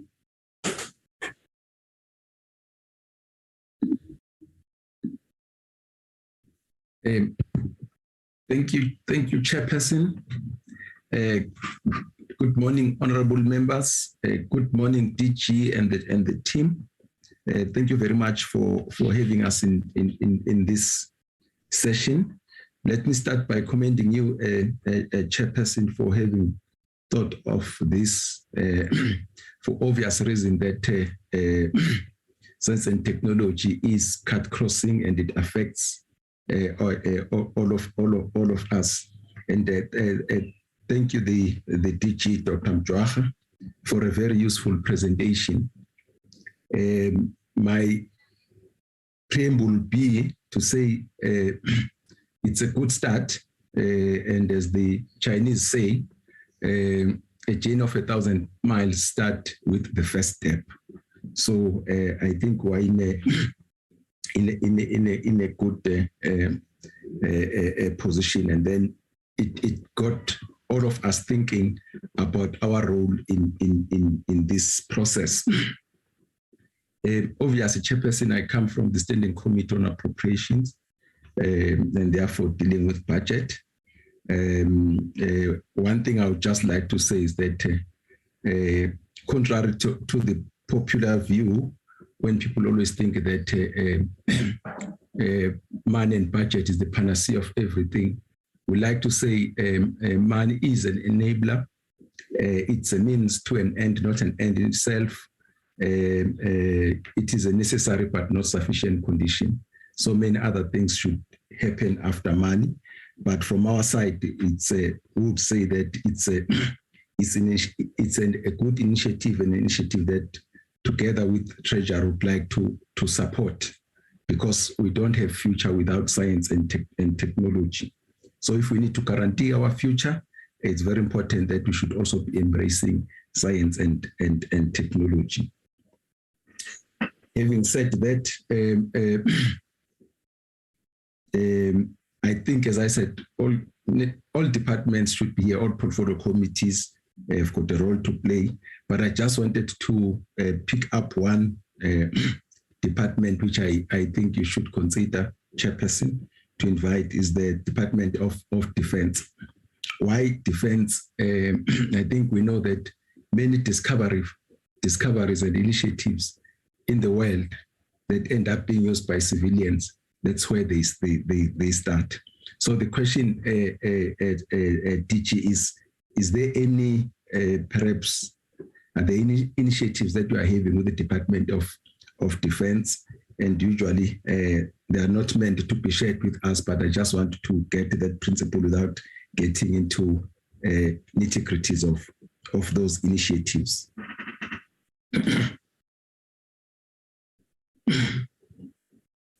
And then another thing which is important on these things, we can have the whole wish list of the things that we need to have, but it's also very important to prioritize, looking at the importance of the initiative. They are all important, but obviously when we prioritize, we say what is more important than the other. I would like to point you, DG, and the other members, which I think one area that we should be really looking at is the question of what we do with the carbon capture technology. That is not just critical, it's very urgent.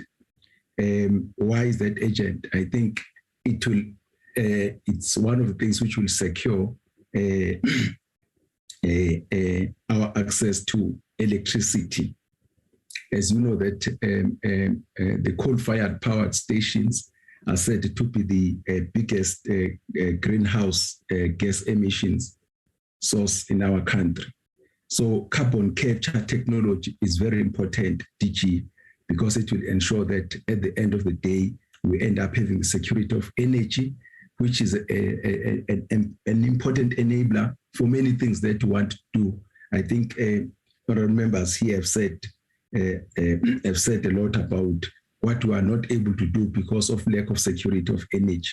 So I'm just saying that one of the priorities that we would like to see coming from yourself, working with obviously with your other departments, and in particular minerals and energy, is the fast tracking of the carbon capture technology, so that you can be assured that we will be able to use coal going forward, because this is one of the biggest resources that this country has.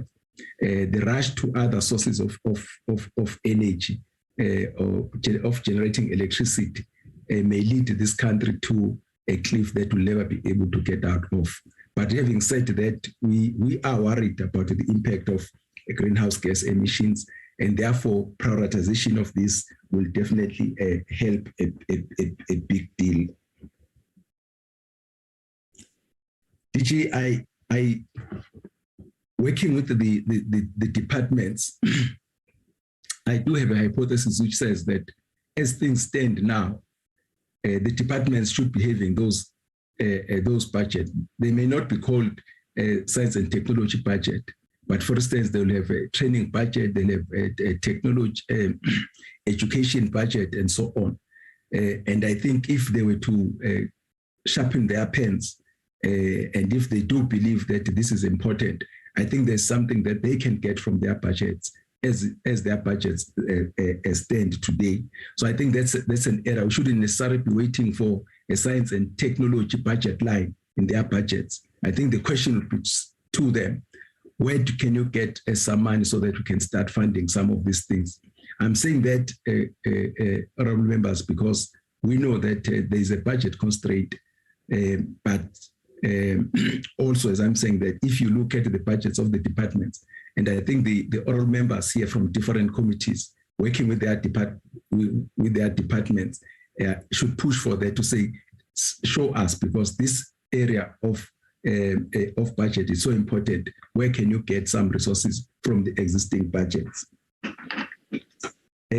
Lastly, Chairperson, it has been said that cannabis has many health benefits, and as we know, it has taken the world by storm. So the question of health and agriculture comes in here. Lesotho and Canada very much involved, but we are lagging behind. I'm choosing cannabis, Chairperson, as an area of which I would like to direct this research or science and technology to, because one, it's an area of growth, but secondly, it's an industry where most of our people have been involved for centuries in that industry, and it has got that the ability to jumpstart their economies, local economies, rural economies. So, have you looked into this area, DG? And if not, it's one area again which I would say, please focus in it, because it has got a lot of positive multiplier effects for rural economies, for Black economic empowerment, for the economy in general, and for employment creation. But thank you very much, Chairperson, for having us in this platform. I think it has been very helpful. Thank you very much, Honorable Buthelezi, for that. Honorable Kasa. Thank you very much, Chairperson. I'll almost be repeating what other members have indicated.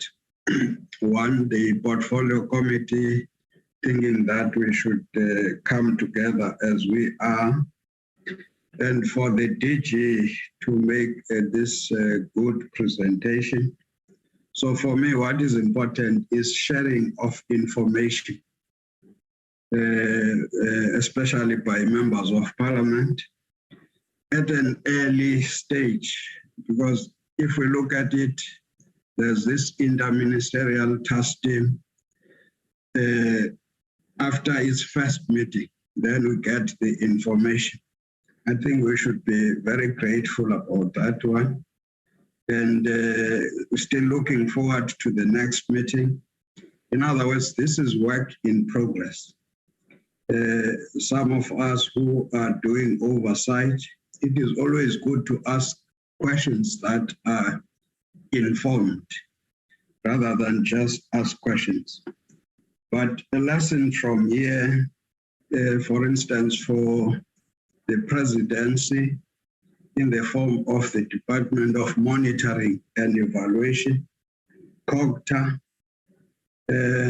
as part of this cooperative governance, I think they should be learning some lessons. We appreciate the active involvement of Treasury in terms of coordinating budgets.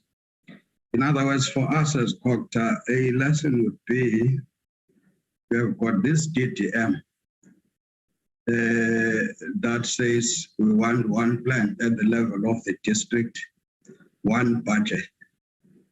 You see, as somebody who has been involved in some of this, I thought this is going to be very difficult to produce one budget.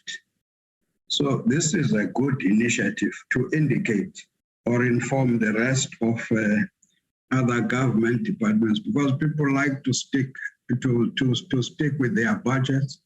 They want to make sure that they procure for whatever activity, whether it happens at the local government, at the community level. And that is why we have some of these challenges that we are confronting. When people talk procurement, it's associated with corruption, because everybody wants to say, this is my budget. But in reality, this is the budget of the people of South Africa. So I think we are going to learn lessons from science and technology, bringing in Treasury, and coming up with something that talks to, in other words, this budget, it's not new money. It's money that has been everywhere and at times not properly used. So in other words, it's coordinating whatever effort. And I'm saying these would be lessons for us. So I will now no longer say, how is it going to be achieved, this thing of one budget at the level of a district municipality? We'll say there's an example of science and technology engaging everybody. So thank you very much for the session. And I think Honorable Guteles is right. I assume this is the first meeting, and picking from what the DG was saying, other DGs as well might be tied up to say, this time is your turn to come and present to this kind of a forum. Thank you very much. Thank you very much, Honorable Kasa. Honorable Itsie. Thank you very much, Chair. Good morning to everybody on the platform, the DG of Science and Innovation, the team from Science and Innovation Department, all chairpersons of too many committees that are here, all members of Parliament, and everybody else on the platform. Good morning, Chair. Having listened to the DG, I would like to make a proposal to maybe the DG, maybe we must have a, I don't know, management of some sort. All committee chairs with the DG, and we identify R&D projects or research and development projects in all different portfolio committees or departments. And then the departments then go, the portfolio committees then go to the departments to get these projects ring-fenced for R&D specifically, so that when there is a financial pressures and something must be reprioritized, this monies for R&D is not touched. So that is the first proposal that I think we need to make in this platform. To DG, a lot of our departments continue to use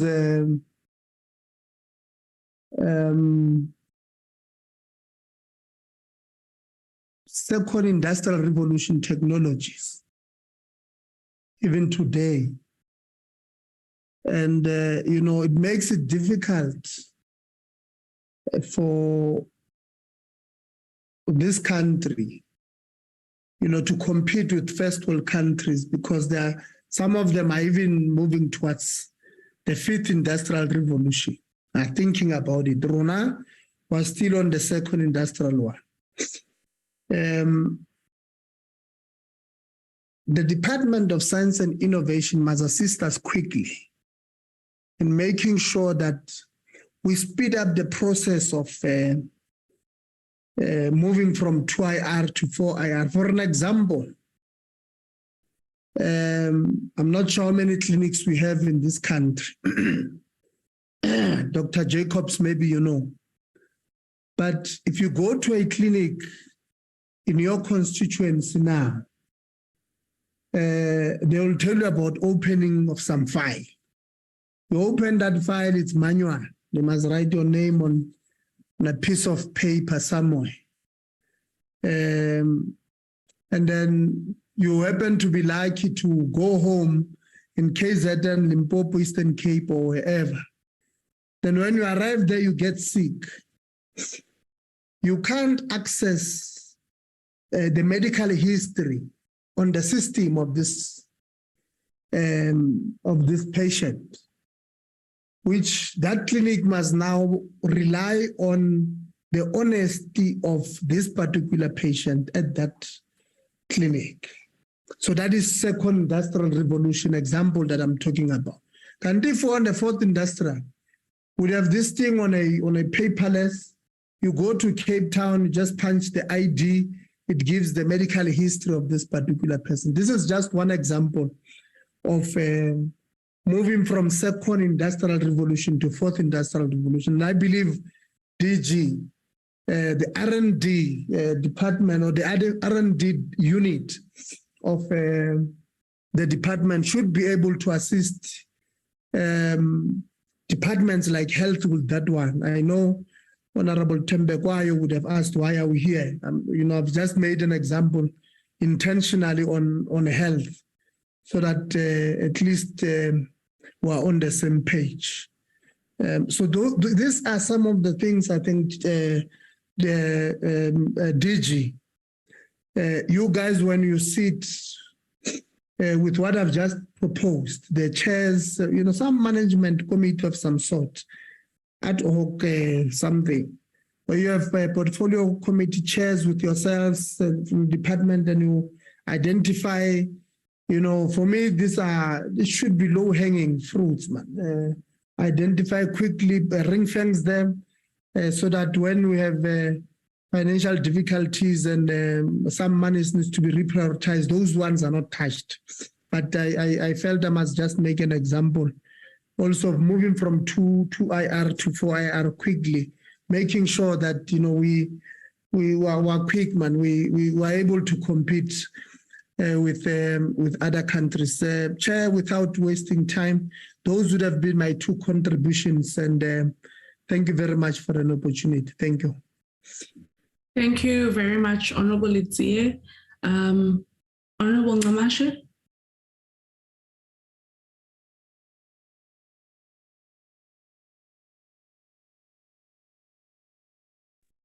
Thank you very much, Honorable Chair and honorable members. Am I audible?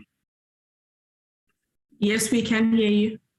Okay, no, thank you very much. I think the first thing to do, I should also join in welcoming the report, which was quite comprehensive,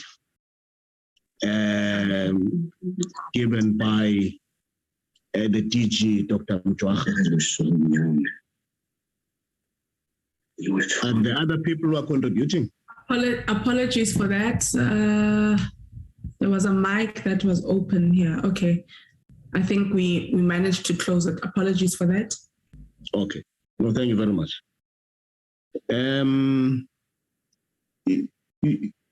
I think, Chair, the first thing to do in welcoming the report is also to acknowledge the South African high level or high standard capability in terms of innovation, science and innovation. And the case at hand is around the issue around vaccines and so on. It has just demonstrated that Africa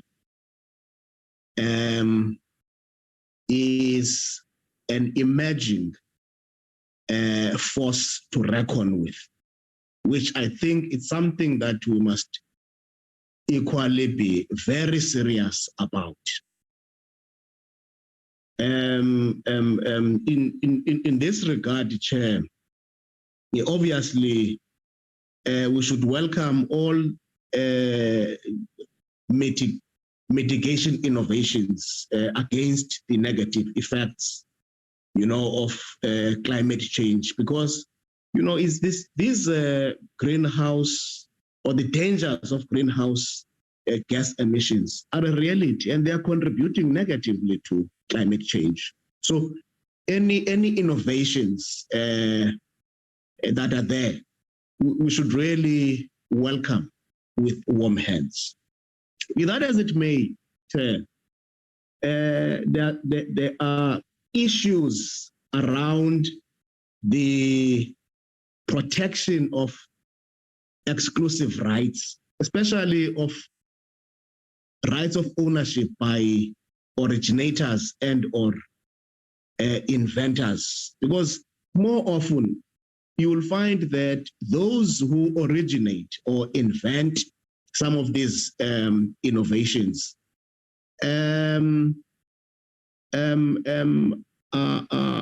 ordinary people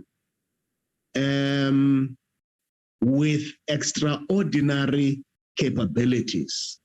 And in the process, they get exploited by big corporates and conglomerates. For instance, the classical case at hand, I just can't help but really to refer to the Vodacom. It may look very simple. Very young fellow makes this innovative invention. The next thing, he now had to undergo a very protracted, arduous journey to prove against this big giant, even when all facts have been against this giant. But you can see the power of capital. So it's something that we must really look at, and our policy compendium must be such that it's able to protect our people from such exploitations.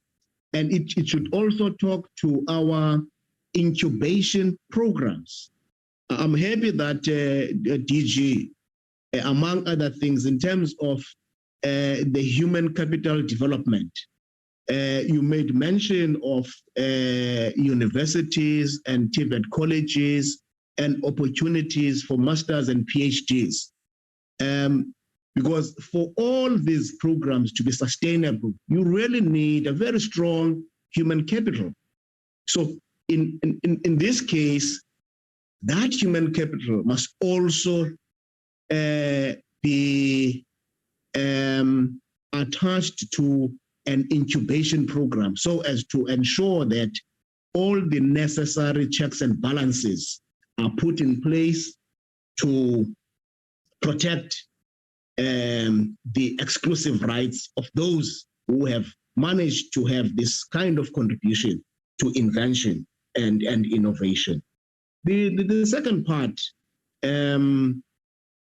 Honorable Chair, it will talk to the extent to which we create conditions and or environment for industrialization opportunities. And when we talk about industrialization opportunities, we should also look at the opportunities that are linked to African continental free trade area.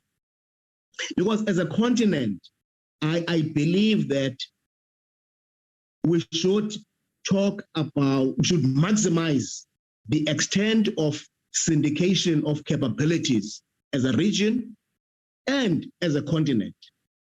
Because if we can look at that, you'll find that in most sectors or areas, because of lack of innovation, invention, especially on the part of manufacturing, we end up exporting raw material, which will be processed elsewhere and be brought back to the country at a high value. So what we need to do is also to look into internal programs. When I say internal, I'm not just referring to South Africa, but I'm looking at the continent, where we are able to produce raw material, process it through our own inventions and innovations, so that by the time it gets to the market, it's a finished product. Because exporting raw material, we're actually exporting jobs. And in that way, it's a defeatist approach to our localization policy, industrialization policy, and all those kind of instruments that are aimed at ensuring that we create opportunities for our own people. So it's important that we also look at the value chain in its entirety and locate these innovation and invention initiatives within that particular industrial value chain.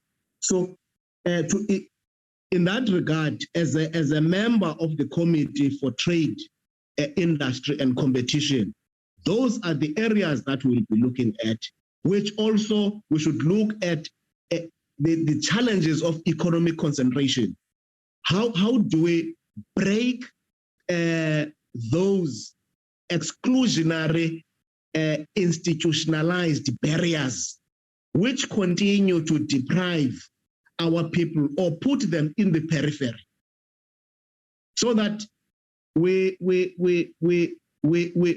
design such policy compendia that is able to create those opportunities which ensure that the economic concentration is actually deconcentrated. It provides access to all our people. It's more inclusive, because that's how we will be able to make sure that we don't create a state of conglomerates or oligarchs who have this super profit, if I may put it that way, while we have the majority of the African people hobnobbing in the pool of misery. So those are some of the balances we have to look at, so as to ensure that in this 10-year period, by the end, when we look back and reflect, we can see a significant difference in changing the lives of our people. Thank you very much, Chair. Thank you very much, Honorable Ngamashe. Honorable Kruger. Thank you, Madam Chair, and thank you, DG, for the very informative presentation. And good morning, all the colleagues from a very cold Mpumalanga. Madam Chair, small business is definitely on, always have a problem with new policies and innovation theories in technology, because of the fact that big business always use the red tape around entering this type of businesses, because there's enormous red tape around it, and big business use it as a competitive advantage above small businesses. And small businesses struggle very much to get into the business and the benefits of such technology and innovation. So that's the one problem, and I would like to ask the DG to have a look at how we can reduce red tape to make it much easier for small business to enter the space.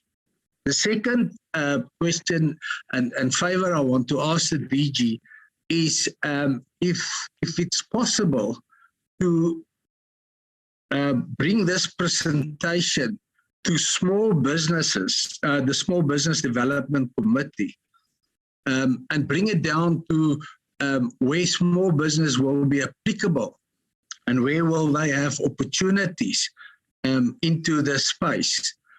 So I would like to invite the DG to give us a presentation in our committee, because I think, and I know, that small business can play a huge role in rolling out this policy. Thank you, Madam Chair.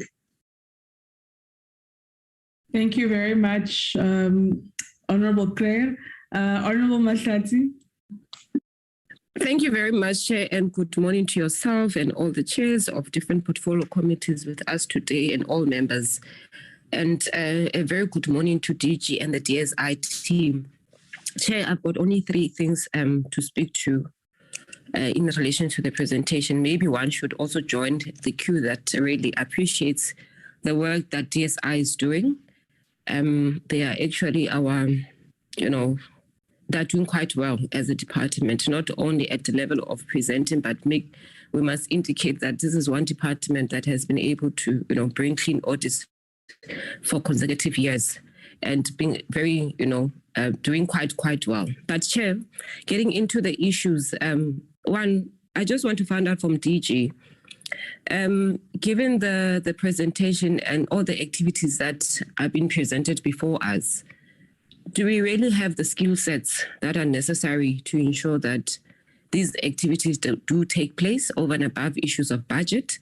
And I'm aware that in the presentation, there were issues relating to higher education in as far as, your PhD, your master's and so forth and so on. But in relation to the work that needs to happen, you'd also need the involvement of TVETs. Is higher education working? We know you are sister departments, but you're 2 different departments. Are we working together to ensure that what we intend to have is being produced via your TVETs and higher education department? Chair, because as we transit towards new technologies, this issue of moving from, like Honorable Lise was indicating, your 2IR to 4IR, it will affect the workforce. With the current workforce that we have, will these new technologies not impact or affect the workforce we have? And will we be able to skill and reskill the ones that we have currently so that we don't lose jobs? My second issue is around the departments themselves. What is the receptive mood by other departments? Yes, there's white paper that requires everybody to be an active participant in the process. But what is the mood from other departments? Because it will be necessary for us as a collective, as different portfolio committees, as different department to gel, to work together in ensuring that we really see the end product of this beautiful presentation. Second last issue, Chair, is around the role of private sector. Yes, government must drive these initiatives, but on our own, a government on its own, it will not be able to finance all initiatives. As President has indicated that there's a need for us to build these social compacts. Are we actually having positive reception from private sector itself in relation to this? The last issue, Chair, is just to make an emphasis on what other honorable members have indicated, that there's a need to have a roadmap.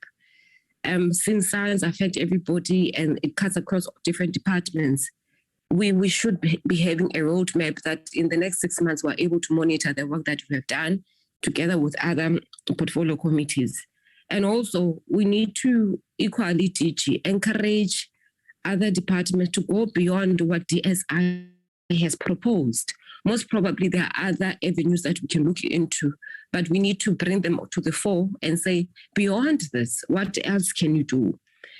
Coming to the issue of climate change, Chair, Honorable Buthelezi indicated a very significant issue around issues of climate change, that these initiatives are meant to mitigate climate change. And those who were in the House yesterday would have noticed that we have the House approved an ad hoc committee on climate change. This clearly indicates to us that, even Parliament itself sees the dangers of climate change, and therefore we need to pull together to ensure that this particular presentation sees the light of day. It does not end on a paper or on the screen that we have seen it on today. Thank you very much, Sla.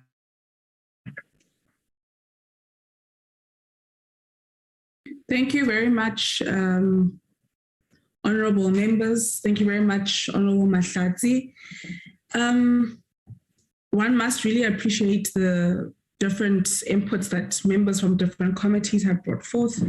It always is a real great learning experience, I think, for all of us. I personally want to perhaps remind us of how we got here. And I think I was quite clear in my opening remarks to say that when we do our oversight work, we need to be able to also check with entities and departments where they are struggling in bringing forth or in following through on the mandate that we've given them. And I think, DG Mjwaha, as you reflect and you bring forth your responses, you will indicate whether or not this activity or exercise that we've just embarked on has in any manner been, has in any form assisted you in the work that you are doing. And I really want to implore on you, DG, that as you make your concluding remarks and you respond to members, that the same way you are quite clear in giving us umpago as a committee, that you are also quite clear to members what assistance you would require and what support you would require from these committees as motive forces going forward in terms of, for example, the finalization of the Decadal plan and a number of other matters that you have already spoken to in the initial presentation that you made. Right. So firstly, I think if I were to speak on matters that really came out during our Northern Cape oversight visit, firstly was the matter around education, and I think Honorable Graham Mary spoke to this, around the responsiveness and relevance of the curricula that we have, particularly in rural schools. And we know, honorable members of this committee, that when we were in Carnarvon, was it Sutherland? I think it was Sutherland. Sutherland is where salt is, right? Yeah.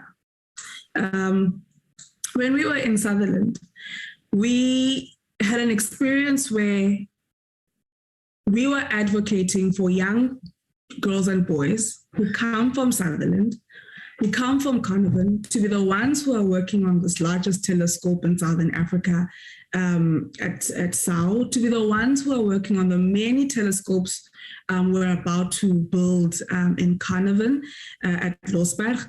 And how do we ensure that we have this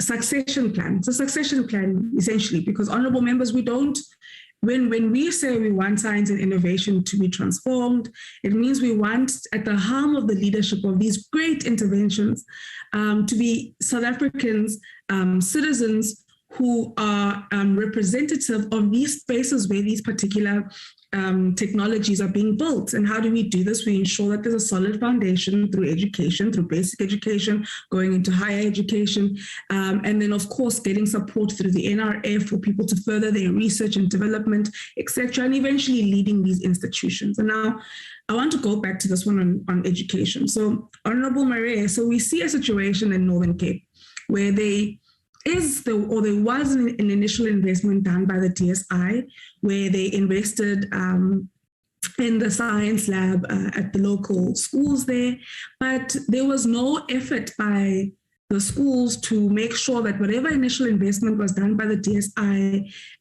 is one, protected and taken care of, but also added to, right? So if someone brings something, you don't just say, oh, okay, well, this is all they've brought. You do your best to enrich whatever initial investment has been made.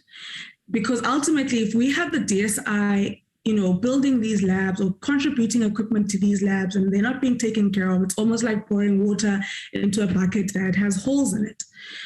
So what then came to mind as we did our oversight, honorable members, is how do we get other committees that are responsible for some of these areas that we're now interacting with to be aware of these particular challenges and take on responsibility on their side to support us in ensuring that we have a successful science and innovation system that is inclusive and representational. Coming out of that oversight visit, for example, we will be having a meeting with the Department of with the Committee on Basic Education and its department next week.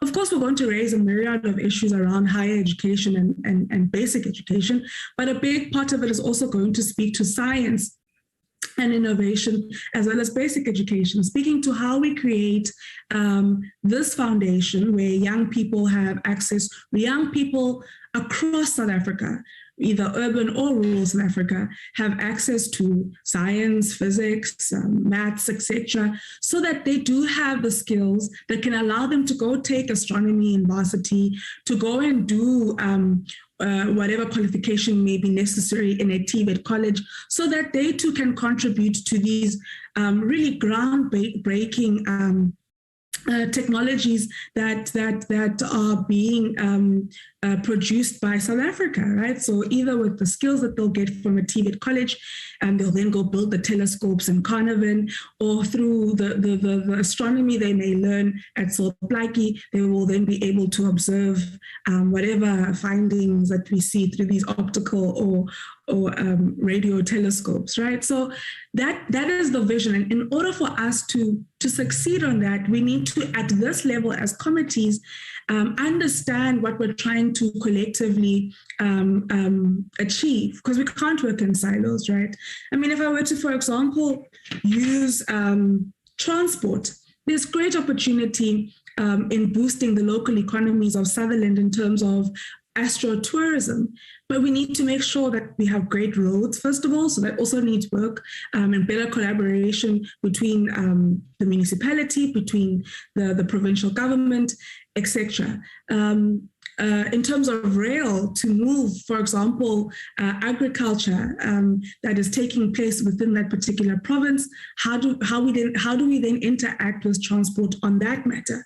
The equipment that is used for these really great telescopes we've seen, for example, SALT in Sutherland, to transport that equipment needs, like, you need to treat that equipment with the utmost delicacy.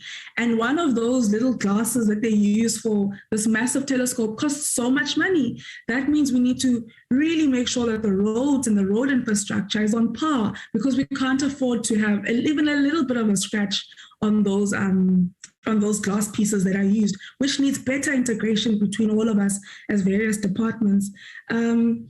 There's this matter, Honorable Jacobs, on health, where they speak about how astronomy could ultimately assist us with the mental health challenges that we are faced with. So we've heard this as articulated by colleagues from the NRF. It is in platforms like this where we can then share that information with yourselves as colleagues from the Committee on Health, and with your insight, your better insight on issues related to health, really assist us in advocating for that in the committees that you sit in. So this is, really on a surface level, honorable members, the type of interest that we as a committee have, that perhaps also the department has, in being able to have these interactions with yourselves as members from different committees. When we think of, for example, Indigenous knowledge systems, how do we protect our Indigenous knowledge systems? With COVID-19, there was an excessive use of umhlonyane, something that grows in the in the backyard of many of our grandmothers and grandfathers. People have gone and packaged it and whatever. Maybe others have even taken it into other parts of the world where they are growing it. Should we be protecting such knowledge systems that could perhaps be unique to the South African context? Would it still be called umhlonyane when it exists elsewhere in the world, or when it is grown elsewhere in the world? And that's the type of assistance that we would also need from colleagues from trade, for example.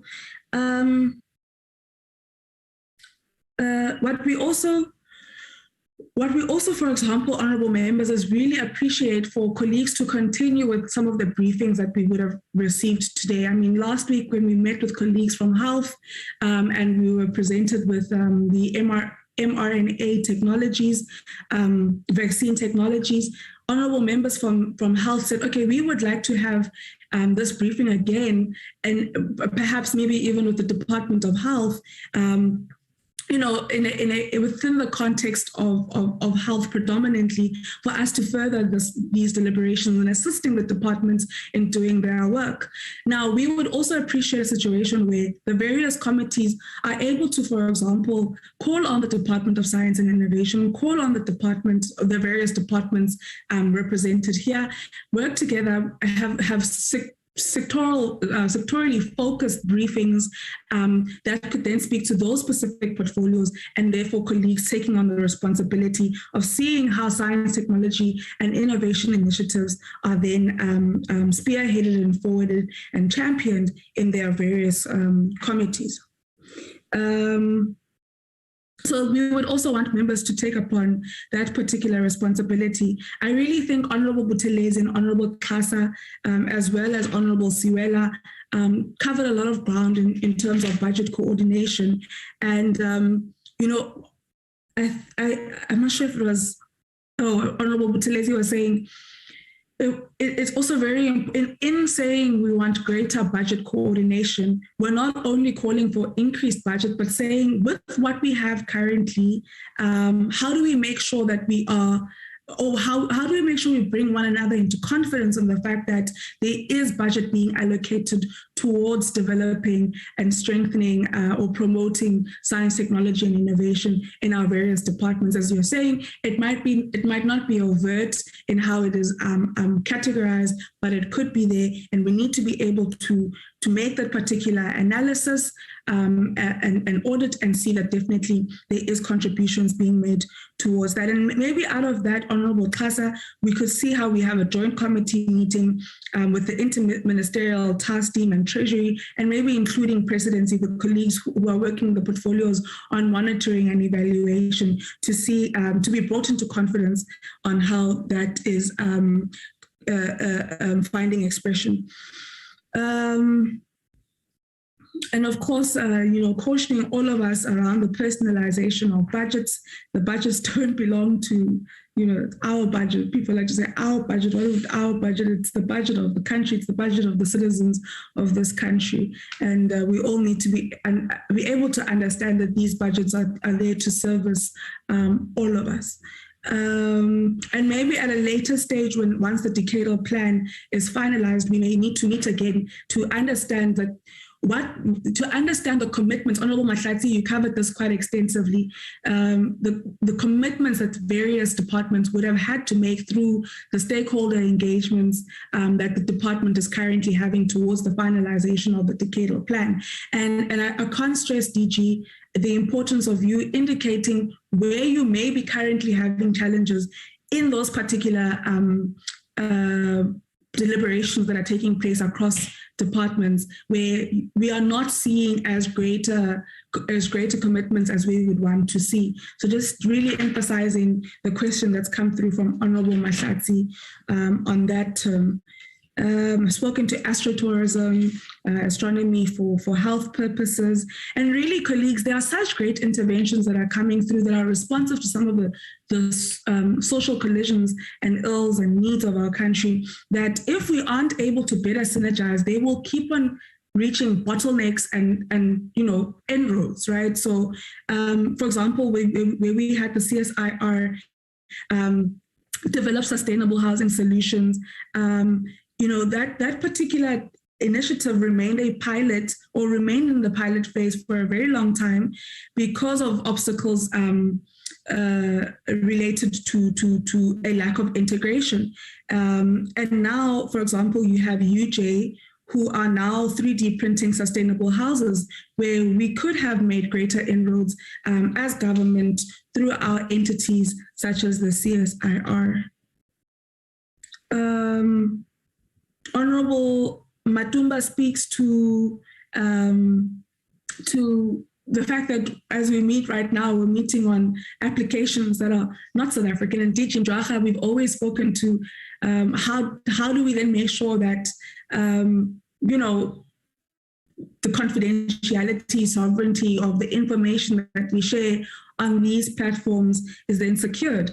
This is why it becomes, Honorable Matumba, important for us, Matumba, for us to have the Department of Comms and Digital Technologies present in these meetings, for them, together with the Department of Science and Innovation, to bring us into confidence on how we are using local technologies to respond to this, local innovations to respond to this, because we know that there are young people out there who are developing these platforms for us to use. Why aren't we using them? Should we as Parliament, should we as government not be the first ones to use these platforms in bringing in encouraging citizens to use these locally produced innovations and technologies? They are there. There are young people who have already created these particular platforms.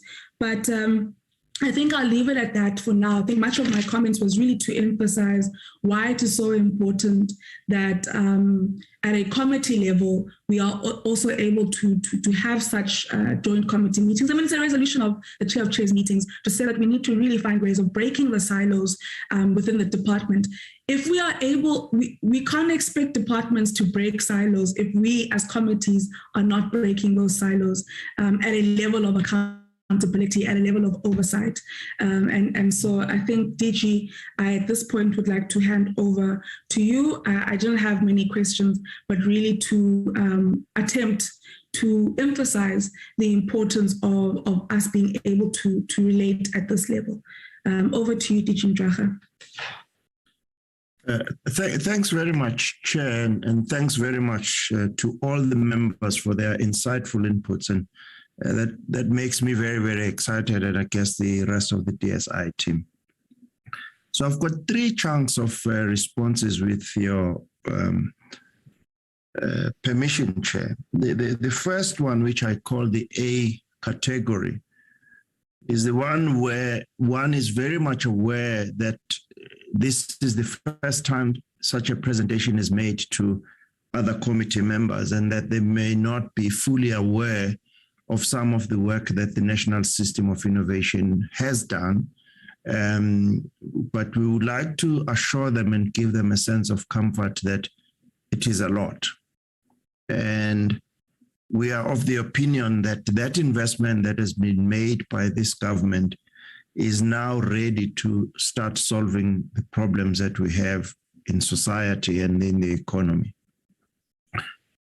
We are happy to find ways and mechanisms through you, Chair, and other committees to continue that advocacy process and demonstrate how these solutions can address the problems that we have. So this advocacy awareness program is something that we would be happy to continue and invest time with yourselves. So the suggestion, for instance, that says, let's have a follow-up meeting of this nature, and perhaps in between follow-up meetings with some committees, it's something that we would welcome, including the specific request by a small business development who, through your office and their office, set up that meeting, and we will be in a position to respond to what are those opportunities that the small businesses can derive from this vision document and the decadal plan going forward. So we will leave that up to you, and then we will take guidance from yourself and the other committees. The second set of response relates to a comment that you've already made, and which was raised by about two members, I think Honorable Tembekwayo and Honorable Chirwa, who were still seeking guidance as to why this meeting today. I perhaps want to re-emphasize a couple of things. One is that the world is changing and we need to prepare for that world that is changing. And usually these things take time. And I will illustrate this, Chair. The success and us raising our hands in the global race for green hydrogen and hydrogen as an alternative fuel is an initiative and is a program that we started in 1998, early 2000. So it's over 15 to 20 years of investment in this area, building the capabilities, learning how to produce hydrogen fuel cells, how we will set up the infrastructure that makes us to have that hydrogen society roadmap that is as bold in terms of the number of jobs that we intend to create and the solutions that we'll provide and the economic opportunities that we will derive as a country. So these things take time. So we can decide to assume that these technologies that are changing the world will change it even more so, just taking into account a couple of comments that says the fourth industrial revolution is here. We think that we need to prepare, and the Decadal plan is exactly that document, and that the National System of Innovation has developed some solutions through specific demonstrator programs, and they, however, need to be taken up by other government departments. We don't have the resources nor the mandate to roll them out. And hence the interministerial committee that we have proposed and that is meeting. But as you say, Chair, yes, we can do that through the IMC, but if the portfolio committees could also help us in ensuring that those intergovernmental programs are being taken forward collectively would be appreciated. And hence this, what I call socialization meeting today, and hopefully we'll go forward. So we hope that the two members will appreciate the need for ongoing engagement across government departments on some of these areas. And I could give two specific examples. The one is the work that we are doing to start developing local vaccine manufacturing, not the fill and finish, which we have through companies like Aspen, BioVac, and others, but to actually have the ingredient where the money is actually being made. To do this work requires an interface between our department, Science and Innovation, the Health Department, Trade and Industry, and National Treasury.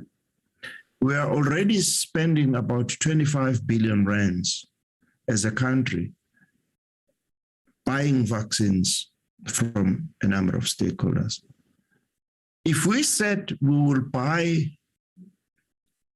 approximately 12.5 billion worth of vaccines that are locally produced, if of course they are just as efficacious as the one we import, we can give you a sense of how much money will not leave the country because of imports, how much jobs will be created in South Africa, in not only the companies that will be producing vaccines, but those that will be supplying a range of associated ancillary products.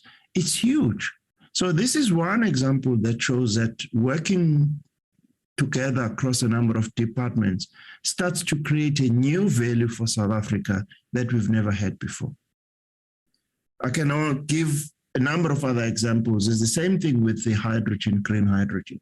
If the Department of Trade and Industry has been given the responsibility of developing a commercialization strategy, that strategy cannot be in isolation with what we have developed as a Department of Science and Innovation. So those two departments have to work together in developing how do you set up small, medium enterprises that would benefit from the rollout of the programs that we have just shared with you.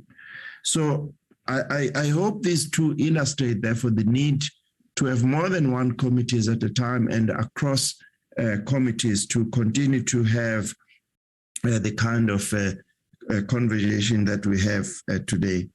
And then we need to appreciate broadly that some of the current problems could be solved by these innovations. I think I've already said this. And then what I would like to do then, Chair, is to select a couple of responses or provide some responses to some of the issues that have been raised.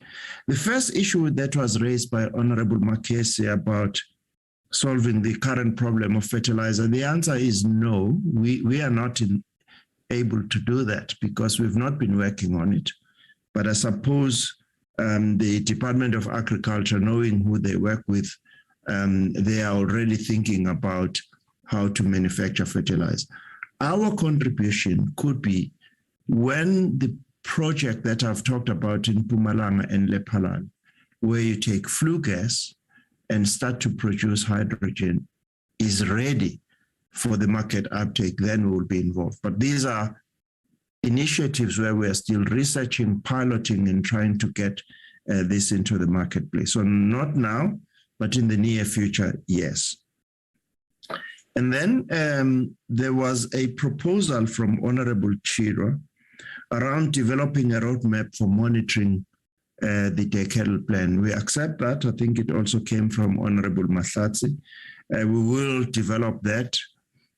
But just to remind you that this document is in its consultation phase as part of its finalization. We hope that it will culminate this year into that plenary of the president, the private sector, civil society, and government coming together and say, we accept this as a blueprint for what we want to do on science, technology, and innovation in the next 10 years.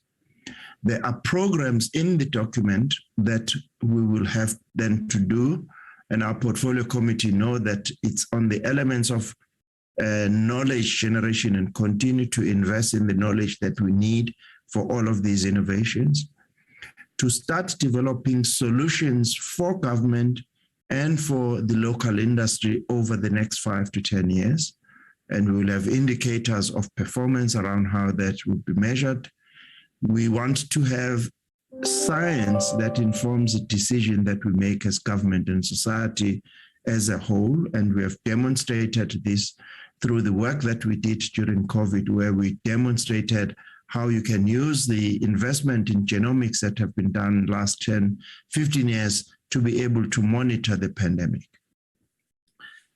So we accept the development of the roadmap. Now, Honorable Tembekwayo asked maybe 3 questions. The first is, why are they here? I hope I've provided an explanation to that. And then she wanted to know what is meant by taking beyond what we have done health innovation and large STI programs. And what are those? Just to share with her that we, during COVID, were asked to develop ventilators when they were in short supply. And we did produce about 20,000 ventilators that were very helpful in a number of hospitals, locally produced, bought in the hospitals, save lives. Can we then continue to develop those ventilators for exports and, in fact, to continue to support ventilators that are needed in the rest of the continent? The point that was raised by the trade and industry Chair, Honorable Ngamashe, under the Continental Free Trade Agreement. We have made a number of breakthroughs on the understanding of the pandemics, this network of genomic surveillance. We are now setting up, in the process with the NRF, to set up a center for pandemics, because in the next 10 years, pandemics are going to be with us. As I've indicated, we need surveillance tools. We need science to understand those pandemics. We need to understand what is now becoming a trend, what called One Health, where these pandemics are moving from animals to human beings. So we're setting that up. That's what we mean by taking what we have learned from COVID to the next level. So I hope those 2 examples help in order to give a sense of what we mean by this. Honorable Mananiso, and I think Honorable Ishmael, wanted to know what is in the Innovation Compact. Broadly, is to agree on the priorities, is to agree on the innovations, Honorable Matlasi, that are needed to drive these priorities, is to jointly agree on the funding, and it's to also agree that innovation is the whole of society issue. So that's broadly what is contained in the Innovation Compact, but we're happy to make this available to all the committees once, of course, the IMC has got a signature on this. And again, these are issues that we are working on for this year. Honorable Mananiso indicated or wanted to know the previous meetings and where departments have not attended. We haven't made a follow-up, but we continuously engage through the clusters, and we also continue, hopefully, in the next IMC to prepare for those IMCs. We'll engage with those departments, and hopefully they will get a sense of where we are. Honorable Jacobs was just talking about the world is changing, appreciating the presentation. And then I just wanted to come back to the proposal made by Honorable Groenewald, that it is perhaps ambitious to think that local government could make money available. We would like to have an open discussion, Honorable Mkhatshwa and Honorable Groenewald, on this. Because sometimes the problems that local government has will be solved by innovations. And then when those innovations solve problems, you can then address the money issue.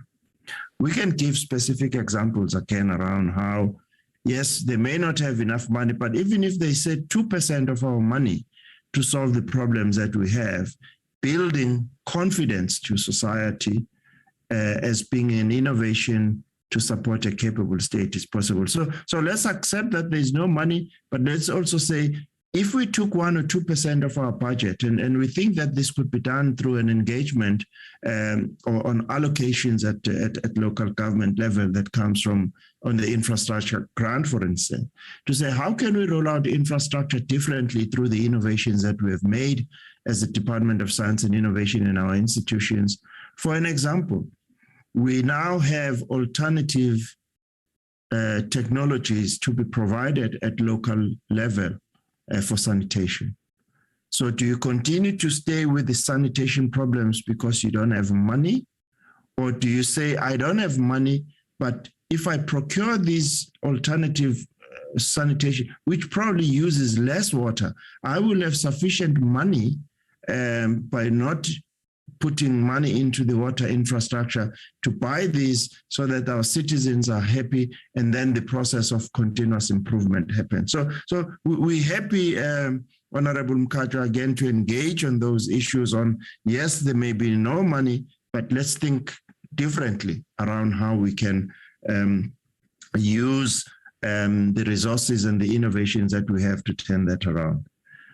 I'd also like to acknowledge the issues raised on Agruma and what it can do in the building space. We already have an agreement with the Department of Human Settlements on how we can introduce innovative building technologies.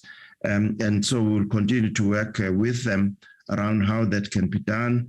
We will share with Honorable Ishmael, if required, the innovations in the Western Cape, and then we appreciate, I will come back to that, the issue of innovation and skills in the medical side of things, so we'll be more than happy to respond to that. And then I wanted to come to the issue of schools, and I think, Honorable Mkhatshwa, you've responded to this. The reason why we have a societal grand challenge that looks at what we need to do about approach to schooling in the future and now is because we have an agreement with the Department of Basic Education.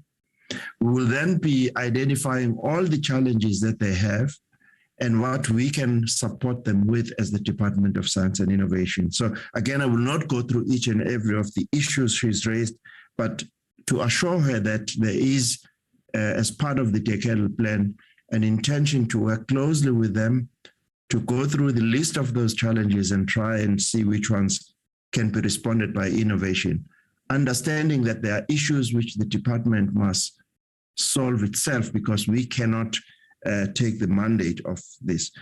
Issues of rural schools and what we can do in rural schools, there are things we can do. For an example, the Council for Scientific and Industrial Research has been developing something called TV white spaces. So essentially what that means is that if you look at the spectrum for TV, which does reach rural areas, there are white spaces. They are part of the spectrum that is not being used for television.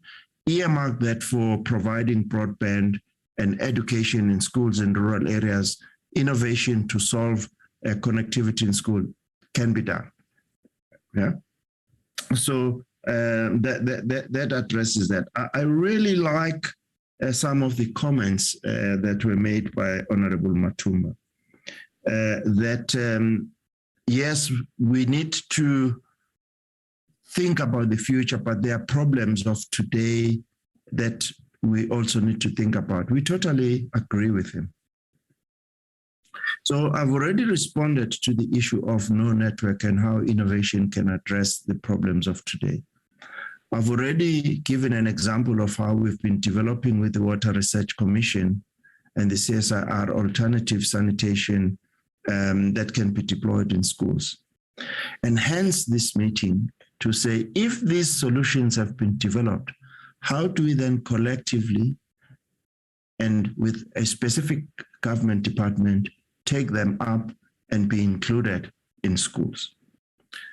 I also take the point that we need to find a way of having a mechanism of ensuring that whilst we talk about 4IR being something far, but we need to look at things that are impacting society now. We would be more than happy to engage with Honorable Matumba on the investments that we have made in the area of Internet of Things and developing this in the learning factory and how it can benefit small, medium enterprises today. We can indicate how blockchain technologies can be used to assist transactions of small, medium enterprises in rural areas. We are working on a proposal with the CSIR today. So we take what he's saying, and we say we are in agreement, but going Chair, to the point I made earlier on, appreciating that we haven't had sufficient time to share with each of the members that were here today what we have done in this space.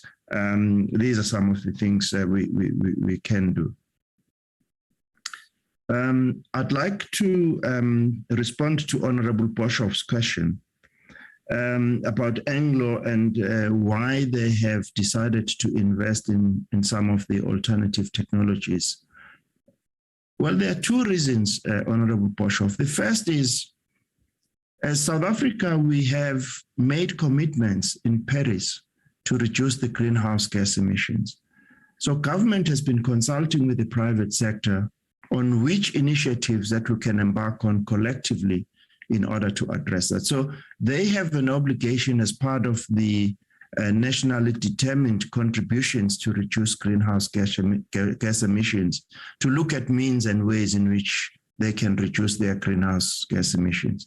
So the forklift, so the truck, material handling truck in the mine in Mogalakwena, which was replaced with hydrogen fuel cell from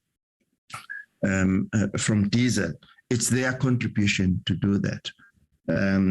But they see opportunities even outside that as well, because they would like to see more platinum being used. So if they're mining platinum, they would like to see usage of platinum. And as you know, we went with you to the University of the Western Cape.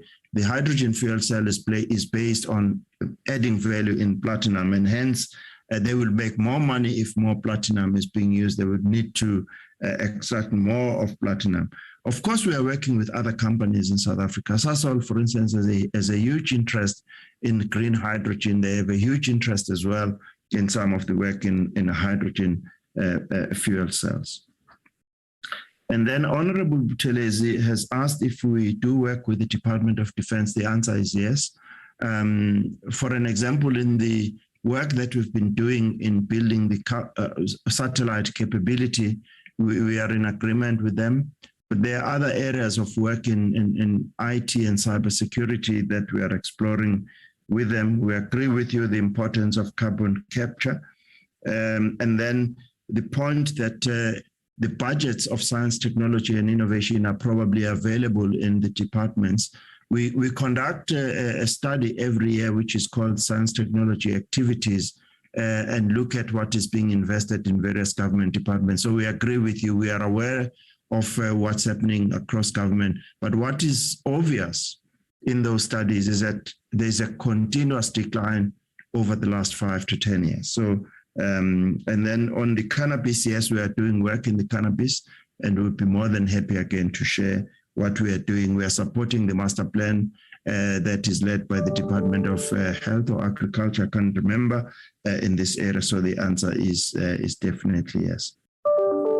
And then the points that have been shared by Honorable Tasa around DPME, COCTA, DTM level and DTM philosophy and learning on this, would be more than happy as we embark on the budget coordination process and how it's done to share with COCTA so that the funding that is required to be concentrated for driving the DDM model can be shared with you. So definitely yes. And then we accept the proposal from Honorable Letsie around, but we will be guided by yourself as the committee in Parliament around how can we take this forward in a meaningful way at the management level.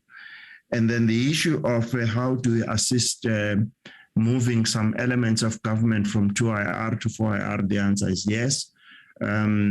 We worked with the Department of Health fairly closely at national level. What is probably not known is that the data and the information management system about you being vaccinated, getting the certificate, when you go for your second jab, all of that data management of vaccination and the numbers of people that are vaccinated and the data analytics that was used at the CSR is the work that we have supported the Department of Health on. We, some time ago, were asked to develop the clinic of the future. The CSR has done this work. So how you have a clinic that allows people to introduce the fourth industrial revolution type applications. We already have been doing this. Again, the need and the emphasis around the uptake then is an issue that we are wanting to take forward. Honorable Nxamasha, we totally agree with you on all the points that have been made.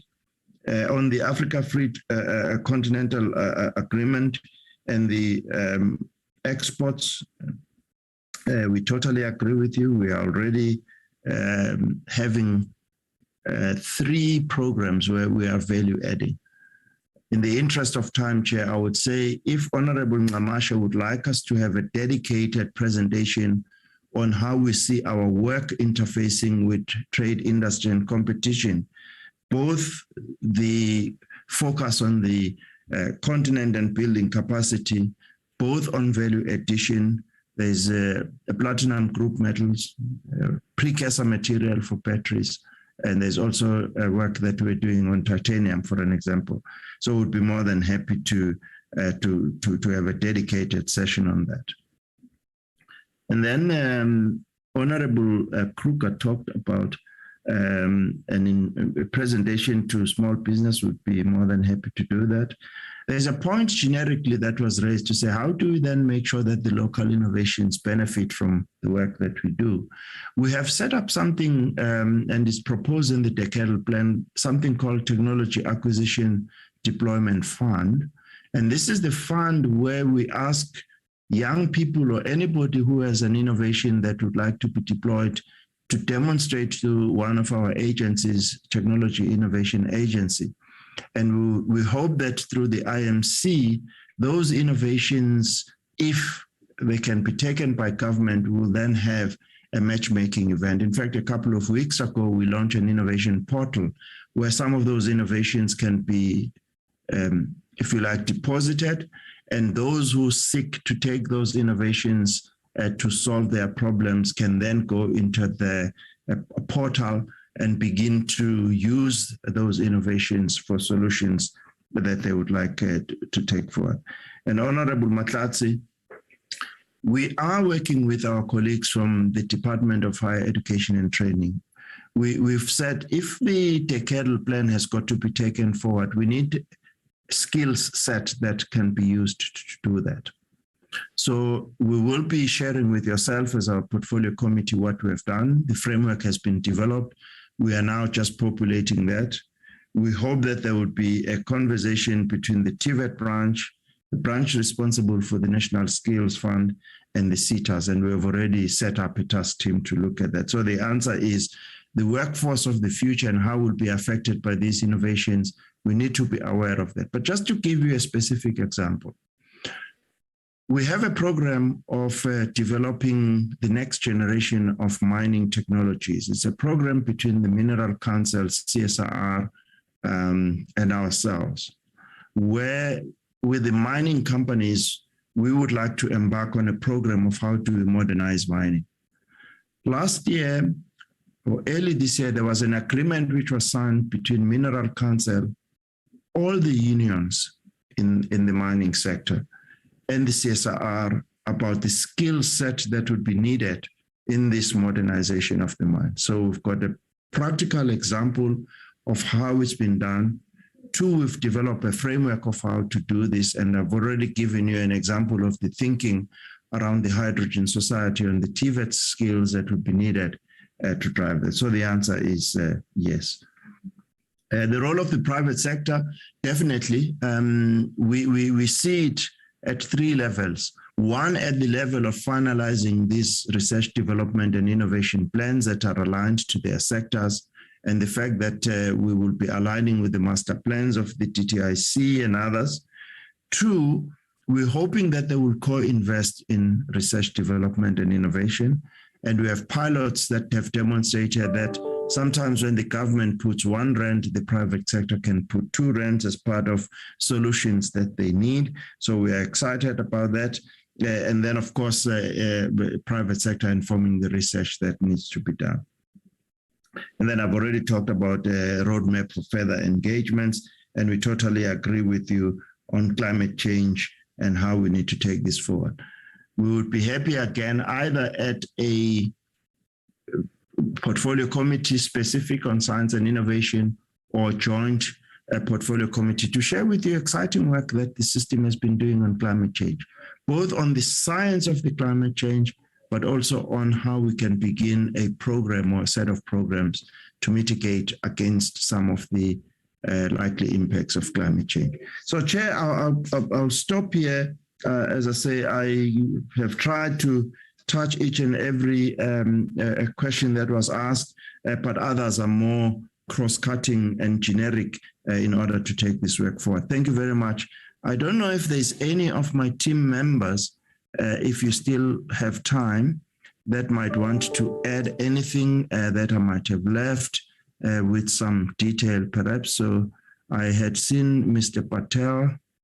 I don't know, Imran, if you want to add anything. Thanks, DJ. Just 1 minute on two device. No, I think you've covered it well, and just the point to reinforce, the 1 point to reinforce is the one that you made about long-term investments.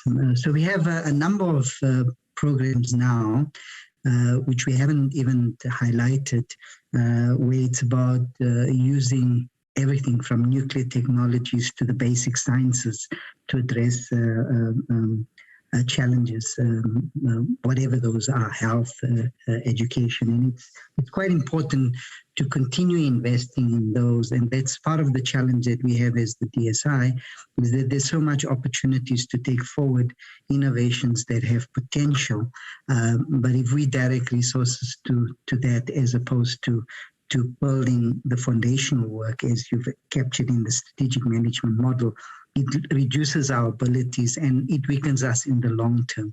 So we hope that through this initiative that started today, that it will further strengthen our partnership with a whole range of other government departments, local, provincial, national, and in that way make sure that we're building the innovation system from basic sciences right to applications and commercialization. But the others, DJ, I think we've captured a whole range of issues that I had made notes about as well. Thanks.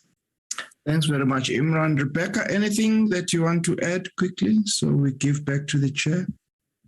No, sure, DG. I just wanted to, one thing I learned when I was at an event in Cape Town that was being hosted by the Department of Small Business Development was that, out of the 11 million jobs that were expected by 2030, 9 million are actually coming from small, are expected to come from SMEs.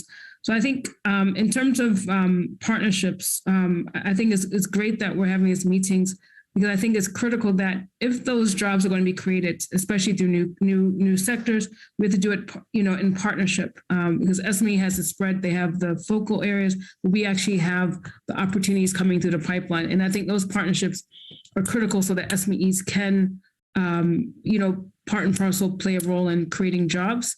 And then also in terms of interacting with other departments, often we're part of the value chain. And I think close interlinkages are critical, because in most cases we pilot, we show something can work, and other departments take it to the next level. So I'd just like to make those 2 points. Thank you. Okay, no, thanks very, very much. So Honorable Mkacha, may we hand over back to you. We hope we've done justice to responding to some of the issues that were raised. Thanks very much.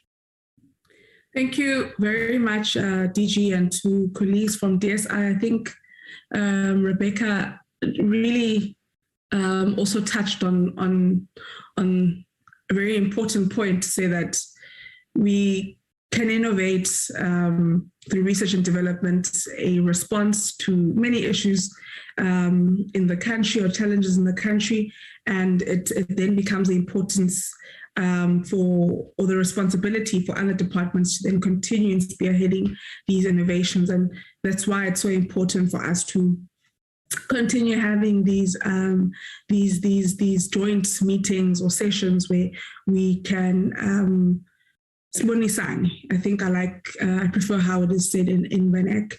Honorable members, thank you really for availing yourselves this morning. We really appreciate the time that you've put aside. Perhaps let me check if there aren't any chairpersons before I conclude. If there aren't any chairpersons that would like to say anything before I close the meeting. Chairpersons of committees. We are fine. I'm fine from my side, Thank you very much for the session. Thank you, Honorable Buthelezi. Same from me, Chair. Thank you very much. Just that we're very thankful and we're looking forward to further engagements. Thanks. Bye. I'm fine too. Thank you very much for your invite. Thank you, Honorable Makata. I'm also fine. There is a lot that we can learn, and there is a lot that we need to apply in our portfolio committees. Thank you, Chair. Thank you very much, Honorable Ndobongwana. Okay, I'd like to believe, honorable members, that chairs of the various committees are fine, and we are then able to close the meeting. Thank you very much, honorable members. Again, we as a committee have learned from yourselves, like we did last week, like we will next week as we meet with the committee from Basic Education. I'm also very excited about that joint committee meeting. I also then would like to just remind all of us that what we have said should happen going forth is that firstly, committed to the spirit of Honorable Litsie DG, when you do sit the STI plenary, please do make sure that you extend an invite to ourselves as the Committee of Higher Education, Science and Innovation, but to all committees who are present here today, and in fact, all the many others that we would have left out of this meeting, not intentionally, of course. I think as the meeting unfolded, we began to realize that as Honorable Buthelezi said, science cuts across all of government and all departments and the various spheres of government as well. So can we please have that invite to the plenary? And then we as a committee need to commit ourselves to meeting with some of the other committees that we have not met with yet. I mean, already next week, DG Ndracha, I think it will be important that we extend the invite, Shanaz and Anele, to DSI as well. I mean, I think the bulk of it speaks to us interacting with basic education. But I think even if DG can send a representative from the department to join that meeting, it will be great. So even if it's not yourself, but one of the other DDGs, that would be great. So we're already meeting with basic education. I mean, on HISA, we had said that at a later stage, we need to meet with mineral resources and energy, and we haven't done that yet. But I think beyond wanting to have a conversation out of what our observations were coming from HISA on the hydrogen economy, I think it would be important for us to even maybe expand the scope of conversation on a number of cross-cutting issues in mineral resources and energy. But there are, other departments, Honorable Mahlatsi, your previous committee on agriculture, I think just from our oversight visit in the Northern Cape, and reinforced by DG's presentation this morning, it will be important for us to also meet with that committee as well. Really coming out, which is not something I think our government has had a knee-jerk reaction on. We've always known that climate change is a growing crisis, but I think what has happened since the start of this year is just a really harsh reminder of the fact that we need to respond to issues around climate change and finding mitigative strategies around that. And so we might, coming out of this meeting particularly, it seems as though there is a need for us to maybe have a joint committee meeting with environment and maybe COCTA around issues of climate change. But there are other committees like human settlements that it's evident from the engagements we've had today, it will be very important for us to meet with them. Another resolution, DG, you've already committed yourself to Honorable Ngamash's committee, but it will be important that the the Department of Science and Innovation, together with other departments, have sectoral briefings for these different portfolios on these matters that we've scratched the surface on. And then, of course, around the Decadal plan, I think once it's finalized, it would be important for us to have a meeting of this nature around that. So in terms of the nitty-gritties of the planning around these broader, bigger meetings, we will have to sit as maybe chairs and our various committee secretaries and the departments and see how we can create a meeting that can be conducive and productive. What we don't want to do is meet for the sake of meeting, but what then comes out of our meetings? And, this has been a really important question that members have been asking. We meet and then what, right? So we need to think, on how we can be effective in the meetings that we will have at a later stage. Thank you so much, honorable members, to all the various committee secretaries that have had to work and coordinate with our committee secretaries. Thank you so much. And we look forward to, hearing from yourselves on how we are winning on the matter that we have lobbied. I hope we have successfully lobbied various committees on this matter, DG. It was a very overt lobby, wasn't in a corner somewhere, because this is important work that will really assist in taking our countries forward. Thank you so much, honorable members. This meeting has come to an end for yourselves. Shanaza, are we still adopting reports now? Can I just double check? No, Chair, not today. Okay, all right. So the meeting has officially come to an end. Thank you so much, honorable members and colleagues. Thank you, Chair. Thank you, Chairperson. Take care. Hi, Rebecca. Thank you. Take care. It was my pleasure. Long live the Chair. Long live.